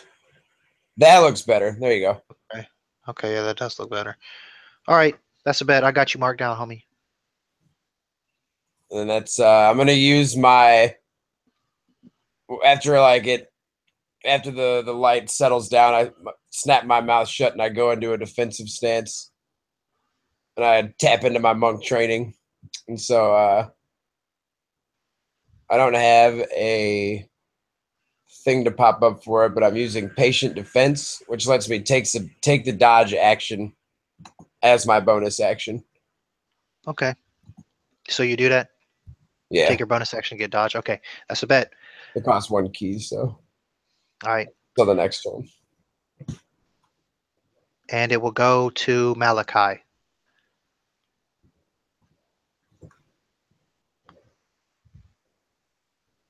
What you gonna do, homie? Malachi, you there? He's on mute. It looks like. Oh boy, I gotta unmute myself. I said, oh boy, I reach into my pouch, I pull some more fucking bat poop and sulfur out. Oh boy, fireball number 2, here we come. This time I'm gonna have to aim a little bit to the left though, because I got a little buddy up there, a little too close for comfort. And Golem. Yeah. Well, I shot past the golem, but I mean, it's fun because in 5e you can aim like you're the best aimer in the world. You just put it wherever you want. And Yeah, so you put it where you want. That's true. Yeah, so I'm gonna hit all of them and none of my allies. And let me see here. I got 3, so we're gonna go. I don't think an extra 1d6 is worth a 4th level spell slot, so I'm just gonna go with the 3rd level spell slot this time. And god damn it, Nico, stop that! Be right back. Sorry guys. Just gotta throw him up on the bed. Oh, come on, big boy. Fucker. And again, he'll rear back, and that fire will kindle in between his fingers. This time the ball is considerably smaller, but nonetheless, he flings it. Fling that fire. Right, let me get that. Here it comes. Where's Malachi's character sheet at? There it is. Oh, All that's right. much better. Oh, nice. That's a good one. Yeah. It's actually the exact same, but I rolled it as a 2 spell slot slower. Okay. All right, so 1 fails outright, and the other 2 succeed for half. Okay. It's still pretty good though. Oh, wait a minute. You rat bastard. Describe how What? you killed 2 of them. Oh yeah. Well, it's just fucking like, it's just like fucking like a pinata, man. Their fucking bones just snap apart to like a shower of shrapnel that cascades against the shield guardian, which like fucking like brings his 2 hands together to like block it all on his forearms so it doesn't get past and disrupt Malachi from behind. And Malachi makes a fucking blue toothy grin from behind. Hurry now, we must be quick. He screams out into the cavern. And how many of these things are there? Were there 6 of them? There was 4 total. One of them ducked back around the corner, and you could hear his chanting. The 3 of them have it engaged. The golem, 2 of which have now been destroyed. Corner? Yeah, that's whenever they came around a corner and appeared when the golem appeared. Yeah. Oh, okay. All right. And so that's what's up, man. You've taken out half of them, and there's only 1 real skeleton blocking your path. Okay. All right. Yeah. Well, Malachi's not going to move up. He's just right behind the shield guardian, about 5 feet off. Okay. Now, throwing fireballs in between his legs. No, it's the skeleton's turn. Okay, so he gets to do 1 more attack before he dies. That's nice. Maybe a motherfucker will miss and he won't die. That'd be cool. Grumble, grumble, grumble, grumble. Okay, so this fucking skeleton, he looks noticeably well, he starts to back up and he moves into an obviously defensive stance a little bit as he slashes at the shield golem, trying to keep you all at bay, using the point of the halberd, but he's swinging wildly, and it goes to the shield golem's turn. Oh yeah, dude, the shield golem's gonna bring one of those mighty legs up and just try to like crush that fucker underneath. Let's see it. All right, and he's going to follow it up with a right hook if it doesn't get the crush on the first go. Oh, I keep hitting the damn button and dismissing my dice roller. God damn it. 1d20 plus 7. All right. Does he get a 26 to hit? Yeah. What do you think? That'll be. Show All me right, the and the other one's going to miss. So it was 2d6. I'll make a macro for this next time so that it doesn't take so long. 2d6 plus 4.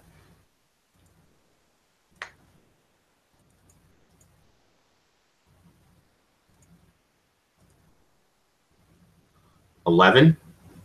11. Okay.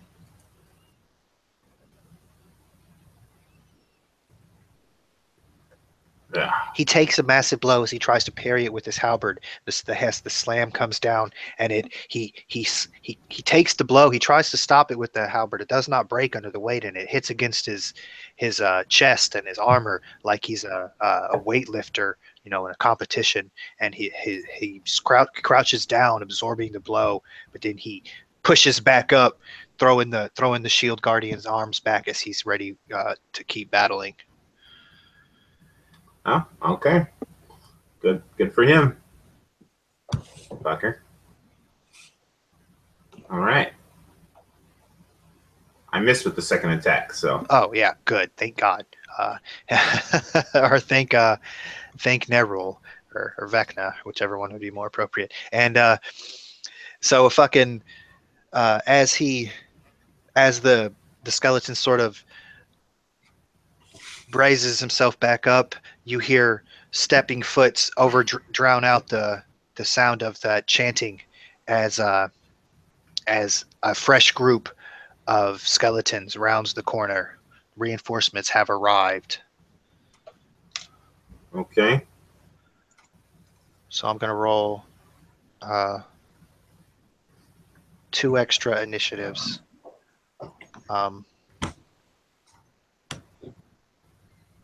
And I'll add those in. Okay, so one guy gets to go immediately, and he will run and attack the shield guardian with his halberd. Nice. Well, yeah, that he definitely doesn't have Wow. a plus 36. I can guarantee you that. I can guarantee you that. Okay, so 15 does 15 hit the shield guardian? He has 17, right? No, sir. No, he'll duck down and just bat the fucking thing away with his massive left arm. Okay, and then it goes. You're still hearing that chanting going on around the corner, and it's Vila's turn. Okay, so let me make sure I got all my pieces in order. So there's a shield guardian with Malachi behind it. Behind them is the cavern with the death and destruction and mayhem incarnate. On our side, I'm standing next to the shield guardian, and then there are now 3 skeletons in the chamber with us, as well as a voice around the corner. No, there's 5 skeletons. Four came running up. Oh, okay. So the one that that's not true. There's 3. There's 3 that came running up. I'm sorry. I'm bad at counting. I'm really bad at math and things like that. How far away is the corner that the chanting is coming from? It's within move distance. But I mean, if you'd have to incur at least 1 attack of opportunity because you're like right in the grill face of one skeleton. Unless you were to disengage or something. That takes your action. Well, I have a number of different options. Can I jump over him? So, like, is it like 20 feet to it? Because I can jump. So, if I could long jump, or just, I mean, I guess in general, if I jump over him, do I have to invoke an attack of opportunity? Yeah. The thing is, you still have to leave his area, and he'd be able to think of it like Anakin and Obi-Wan, brother. Like, don't do it. I have the high ground. Like, he's right by you, man. He could chop you if you try to jump. So I can use Step of the Wind to disengage as a bonus action and double jump distance for the turn. Oh, well then why the fuck are you asking me? That's badass. Do that. Go ahead, jump over his ass and get right over there. All No right. problem. All right, cool. Well, then let me just for shits and grins here, let me roll acrobatics. I want to see how badass of a jump I can do. I can do a pretty good jump. I fucking hop up and I like kick off of the shield guardian, like, and do a sort of like corkscrew over the skeletons to get behind him. Super badass. What's this fool doing around the corner now? I'm about to deal with him. He's obviously casting some sort of magic. All right. I'm gonna hit him with some kung fu. So I got a few things about to happen. I'm gonna hit him first. I bring my staff around. I'm gonna try to smack him with that. If that hits, I'm gonna try to stun him. And then if whether or not those hits, not that one. That's not what I meant to do. Whether or not those two hit, I'm gonna use another point of key to then clock him with a back kick and hit him with one unarmed strike. There we go. Okay, wait. So you got the first quarterstaff for 13, right? Yeah. Okay, and then you got a second quarterstaff for 14. No, I'm sorry. So ignore the second quarterstaff. It's the unarmed strike, the 19. So I'm hitting him with the staff, and then I'm like hitting him with a kick. Okay. I get a bonus action to add. Yeah, but you already used your bonus action to disengage and jump over there. Oh, you're right. All right, fuck that. I'm sorry. I got overzealous with my attacks. But you still get to hit him with that 13 quarterstaff if a 13 will hit, right? Yeah. Okay. Let me double check this. That was hard to follow, man. There's so much stuff going on there. For sure. I'll get better at actually getting all this stuff in order. Yeah, first time using the character, it's fine, man. I do have a lot of things I can do. Okay. Oh, no, you know what? I do get the second quarterstaff attack because I just have extra attack. That's where I'm getting that other attack from. Okay. Okay. So you got a 13 versus AC and a 14 versus AC. You got any hits on that? No. Okay. I hate this game. Okay, so this little dude who is over there casting spells, man, he manages to juke you, man. He's juking you bodily. He's eye contact with you as he maintains his chance. Has he actually cast a spell yet? No. Okay. Is he okay, all right. All right. It is and now you went around the Malachi's turn. corner. Yes, You went around the corner to deal with that shit, right? Yeah. All right. Malachi's gonna bust out another fireball because I'm a one-trick pony. That's not true. All my other spells are divination, so I only got a couple offensive spells. This time it's gonna be level 4 spell. Oh boy. All right, let's do it. And this is going to hit the ones that are all up in the mix on this side of the fucking thing. Wasn't able to hit that other guy with my fireball. I can't be able to hit my ally because he just went over with him. Well, you can definitely hit all the ones that are on this fucking shield guardian, which are a bunch. Yeah, the whole shebang. I mean, it's 40-foot radius, so I mean, I'm sure that I got this. If they could make it to him in one turn, then I can hit him. Yep. Roll that shit, baby. I know. I'm trying because it's a macro. It happens so quickly. I'm trying to I'm pushing the buttons to set it up, and I'm doing it. I'm building the tension up, in myself, and it's Okay. All right, so it's 26 damage with a save for half. Look at all those saves. Oh, that's some damage, boy. That's some damage, boy. Okay, you killed one. You can describe how you killed one. Oh man, I don't need to, bro. It's just they fucking burn up, incinerated. Fucking a big fucking gout of purple flame fucking explodes down. Fucking, they're no more. They're just incinerated. Done. Okay. Smashed against the walls. This is starting to be fun. All right, it's time for skeleton revenge. All right. Too much fireballing. All They're not happy with you. They're hitting the shield guardian though, because he's in the way. And you said he has 17, so no. Yeah. Oh. Ooh. I like that. Critical hit. Yes, sir. Sir.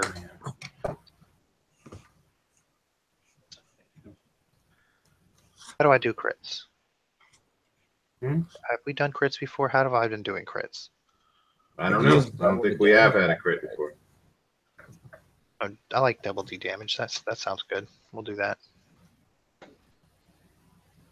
Or after the modifier. I would say Are you doing before, based on how you build the attacks here on the Roll20 character sheet. Are you kidding me? Are you kidding me right now? So 10 damage? Some bullshit. Yeah.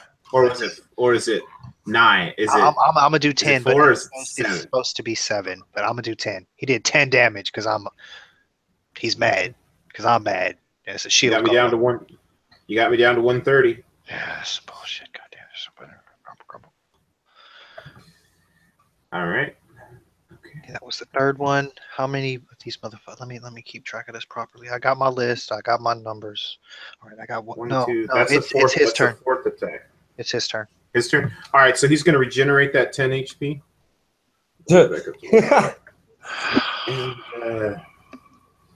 And he's going to smash the weakest of them. I guess that one that he had smashed last turn was the one that got incinerated. Yeah. The rest of these are all equally damaged then, because they're all fresh. They've got half. Yeah. All right. So he's just gonna fucking he's gonna do like a 1-2 fucking punch. He's gonna do like a left jab and a right uppercut. Just boosh. Let's see it. Boosh, baby. Let's boosh it. All right. 1d20 plus 7. And here we go. Yeah. Wait, no. Well, that's a hit. Yeah. Okay. All right. So that's 2 hit.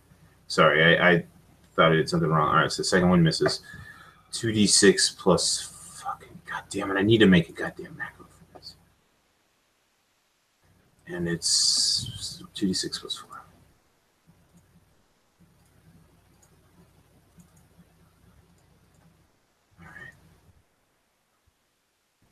All right, so another 9 damage, bludgeoning. And that's that. That's a bet.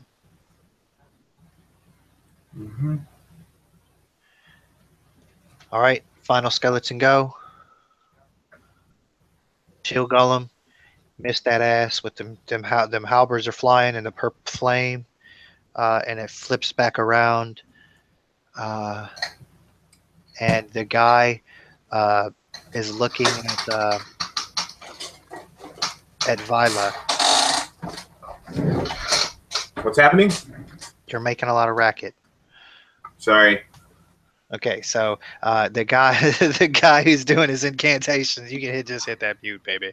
The guy doing his incantations and shit, he has his eyes locked with Vila, and you could tell he's thinking something, but he doesn't stop his shit. He just stares at you, bold as hell, man. And he's short. He's really short and scary looking. And he doesn't look like a skeleton. Is he skeletal or he's some sort of critter, like some sort of creature? Looks like a half-dead humanoid, or possibly already dead humanoid, but a tiny one. Oh shit! Is that my dad? I don't know. You can't see him. And it is now one of the skeletons' turns, and he's going to hit the shield golem. Sweet. Let me put a lick onto this motherfucker before he be regenerating all of his goddamn hit points. Okay. I'm taking him to 4. Bullshit. This is fucking. All right, man. Vila. Yo. This little dude has challenged you by not stopping his incantation. All right.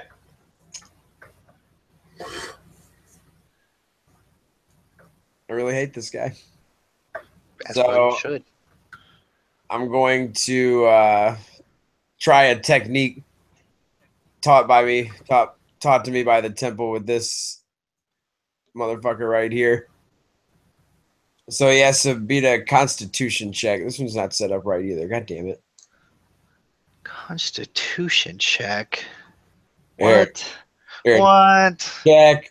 Don't do that. There we go. That's better. Don't do that. Oh, is it strength or is it con? It's whatever I just put up there. Strength save. Strength there. Well, that's even worse. So, Fuck. yeah. So he gets 3. Which direction are you pushing him? Are you going to try to push him? Oh, man, that's dope. That is dope. You know what I want to do? If it ain't too late, let me do a little side flip down the hall so I could try to push him into the hallway we're currently in. So the next fireball can get caught in it. You know what I mean? Oh, that's beast as fuck. I love that idea, man. That's smart as Oh, hell. yeah, do it. Wait, I gotta hit my acro check to see how badass of a flip I can do. Yeah, I'm gonna make the difficulty is going to determine whether. Oh wait, he can't attack you opportunity because he's casting a goddamn spell. Okay, yeah, you fucking get him. So yeah, Legolas. sideways flip. You know, like breakdancer style, like just straight up legs out, sideways flip, and then I hit him with basically the Hadouken, just like come around with like one hand straight out at his back. So he has to make a DC 15 strength save. Yeah. Uh-huh. You bastard. Well, I mean, out of a 3d10, he's only taking 9 damage, but he is about to get knocked the hell down. Okay. Dude, you rolled a 2, a 1, and a 6 on those 3D10s, man. I know, dude. I don't know what it is with this program and my rolls. This is the second game in a row where it's giving me like 7 or less. But either way, he gets knocked back. He's prone. He got all that damage. Okay. I'm not pissed off at you, but I'm kind of pissed off at you. He took 9 damage. Yeah. Okay. Mm-hmm. He's still chanting, man. His chant was not interrupted. But he's like laying on the ground now. I thought you smashed him against the wall. No, I was saying I wanted to jump on the other, like, so I was saying was get down the hall from him so I could shoot him like around, like not so much around the corner, but like knock him over so that he was within sight of like the shield golem and Malachi. Does that make sense? Oh, okay. Yeah, man. Does this thing knock him prone? Yeah. So target is also pushed 20 feet away from you and knocked prone, but it has to be away from you. That's why I had to get on the other side. Okay, I love it. This. Okay, dudes, this is great. Oh man. Okay. Fuck yes. Done. He's on the ground in the mouth of the cave, in the mouth of the side spot that Malachi and the shield golem and the skeletons are in. You're on the other side. It is now Malachi's turn. What do you do, brother? So can I see this dude? Yeah. You can't now. He's laying on the ground. What's he look like? He looks like a zombie gnome, kind of. Okay. That's your dad. All right. Oh, no, it's him. Man. That's him. You found him. He's there. Wait, He's what? casting a spell right now on the ground. He's over there casting a spell. Yeah, man. I mean, I don't know, man. I don't know if I should make you roll a check to determine if it's him or if you should make a check to not fucking flip out. Like, what do you think? Well, I mean, I already knew that he was down here. I mean, I had the premonition. I already kind of had the freak out earlier, didn't I? Fair. Well, I mean, you you tell me, brother. So that's what's up. I don't think. I think I'm hard as fuck. I'm also high as fuck right now. So Well, it is a long drop into that lava. So yeah. Conjure. Hold on. I'm sorry. I did this wrong. All right. Oh man, did I? Oh, dude. God damn it. All right.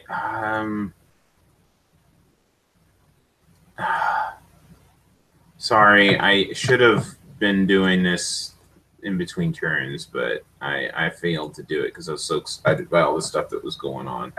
Well, hit us up with that flowery bullshit while you look it up, baby. What you got? Well, I'm trying to find my thing so that I can give you some flowery bullshit. That's what I need. Um, That's what I'm trying to hear, man. but I'm having R-E-L. All right, there it is. All right. Okay, here we go. I think this is it right here. Nah, man, he's just gonna fucking go for another fireball. Oh my Fuck God, this you're shit. killing me. Yeah, that's the idea. Hit that shit, baby. So this is gonna be a level 4 fireball. I thought about summoning up something else, like having some fun with some other shit, but I was looking at the stats on it, and it's pretty shitty. So I think that we're just gonna do this. We're just gonna do this. Hit me with it. Sorry, man. Sorry. God No, damn. you're good, man. You're good. Take your time, really, but also hurry the fuck up. You know what I'm saying? I'm trying to figure this shit out here, man. Pick a level and roll that. All right, here it comes. Is this the one that I want to do? Yeah, it is. All right, 29 damage. DC 17. This is going to get that motherfucker. Yeah, that motherfucker on the ground's got to make that deck save. I don't know how he's making no deck save while he's prone, but... Oh, he got disadvantage. Everybody failed anyway. So, I mean, yeah, full damage to everybody. You kill... 29 damage. You kill... Fucking explosion. All the skeletons. All the skeletons go? Yeah. All right. Absolutely. That's that. Malachi is going to fucking, as this fucking just shower of shrapnel of bone and fucking like twisted, half melted fucking armor is fucking blasted into the sides of this fucking, the cave walls here. Fucking Malachi, like fucking action star style, fucking like be like walking in right as the fucking flame disperses, right? Like camera's like up the hall looking down at him, and he's gonna walk right between the fucking legs of the fucking the shield guardian, man, and there they are in fucking silhouette for a moment, and then the light comes back, dies back down, and there's just like little burning pieces of a fucking skeleton all around, like fucking flickering purple flames, like casting long shadows up this fucking earthen hall. And he's gonna move like halfway up between the guy who's on the ground singed up and the shield guard where the shield guardian was. And I'm gonna get a better look at this fella who's down on the ground there.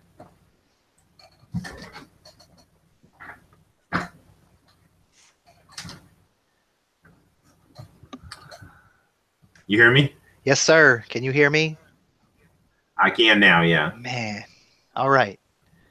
So, you approach the dude on the ground. Mm-hmm. It's the shield golem's turn. It is, yeah. So the shield golem's gonna fucking like sidle up past me, and he's gonna fucking put this guy into a grapple. He's gonna pick him up off the ground by his fucking neck and turn him to show him to fucking Malachi.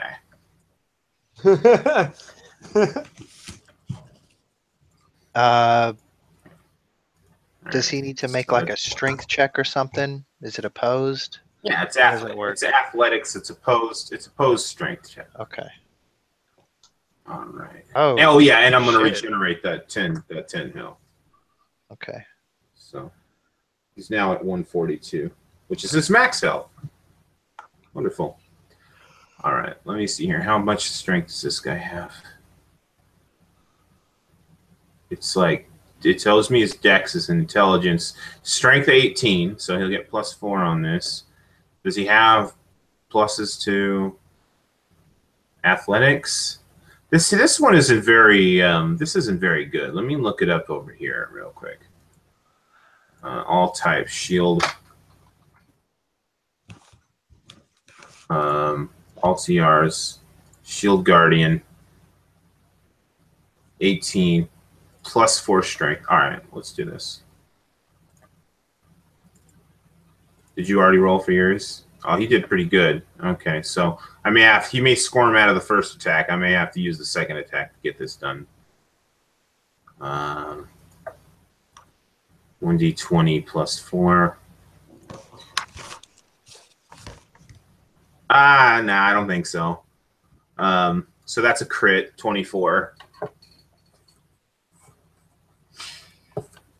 And then grappled, I believe that's restrained. Should stop him from casting. Yeah. He just should hold All his right, fucking man. arms down. Is that the shield golem's turn?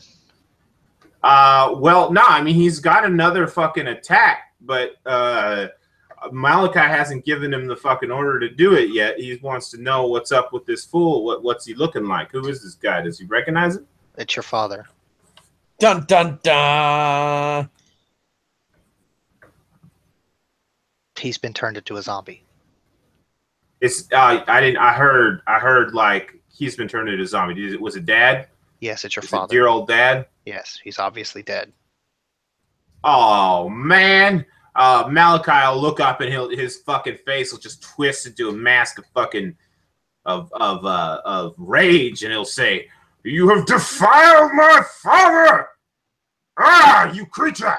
You are not he." And then the guardian is just he's holding him up by the neck. He's gonna take his other fucking hand and just like right on top of the head, just hammer fist, just. So you're gonna Just pop like that. zombie dad's head like a fucking melon. Yep. I'm gonna try to. Yeah. No, I mean, that's a I coup don't de know grace. how. You have him pinned. He's at your fucking mercy. If you want to pop his head like a fucking melon, you pop his head like a fucking melon. That's what he does. In a Done. fit of rage, in a Okay. fit of soma induced rage, Dad's head gets popped. Okay. As the head pops, you hear a loud ass roar from below. Once again, it shakes the room even more. What happens to your father's body? Like, does it drop to the ground, or is just a guy still holding it with no head? Oh no, he catches that shit. Yeah, that's coming with me. Like immediately after Malachi like clenched his fist and the fucking hammer came down, he realized what he had done, but no, he can't leave his dad behind here. He's gotta take the body with him. Yeah, I'm gonna ride the fucking guardian because I'm pretty sure. Yeah, it's faster than I am. Okay. And your dragonborn dude is fast. We're going to end the episode there with the roars of the angry dragon going off behind you as you flee the mine, making your way back to the city you remember to catch a boat back to House Immortalum with the battered and broken body of your desecrated father. Yeah, man. True resurrection can handle that. That's good. No problem. No big deal. No problem. Yeah. All right. Oh yeah, well, good game. That's Yeah. cool. Yeah, man. Fun, yeah. All Let me Kinda stop this sucked that broadcast. Thanks everybody for checking out the game. Oh. We'll see you next week. And we forgot to kill Mac. That's some bullshit. We should have left his ass behind. I should have tossed him in that lava. GG, y'all.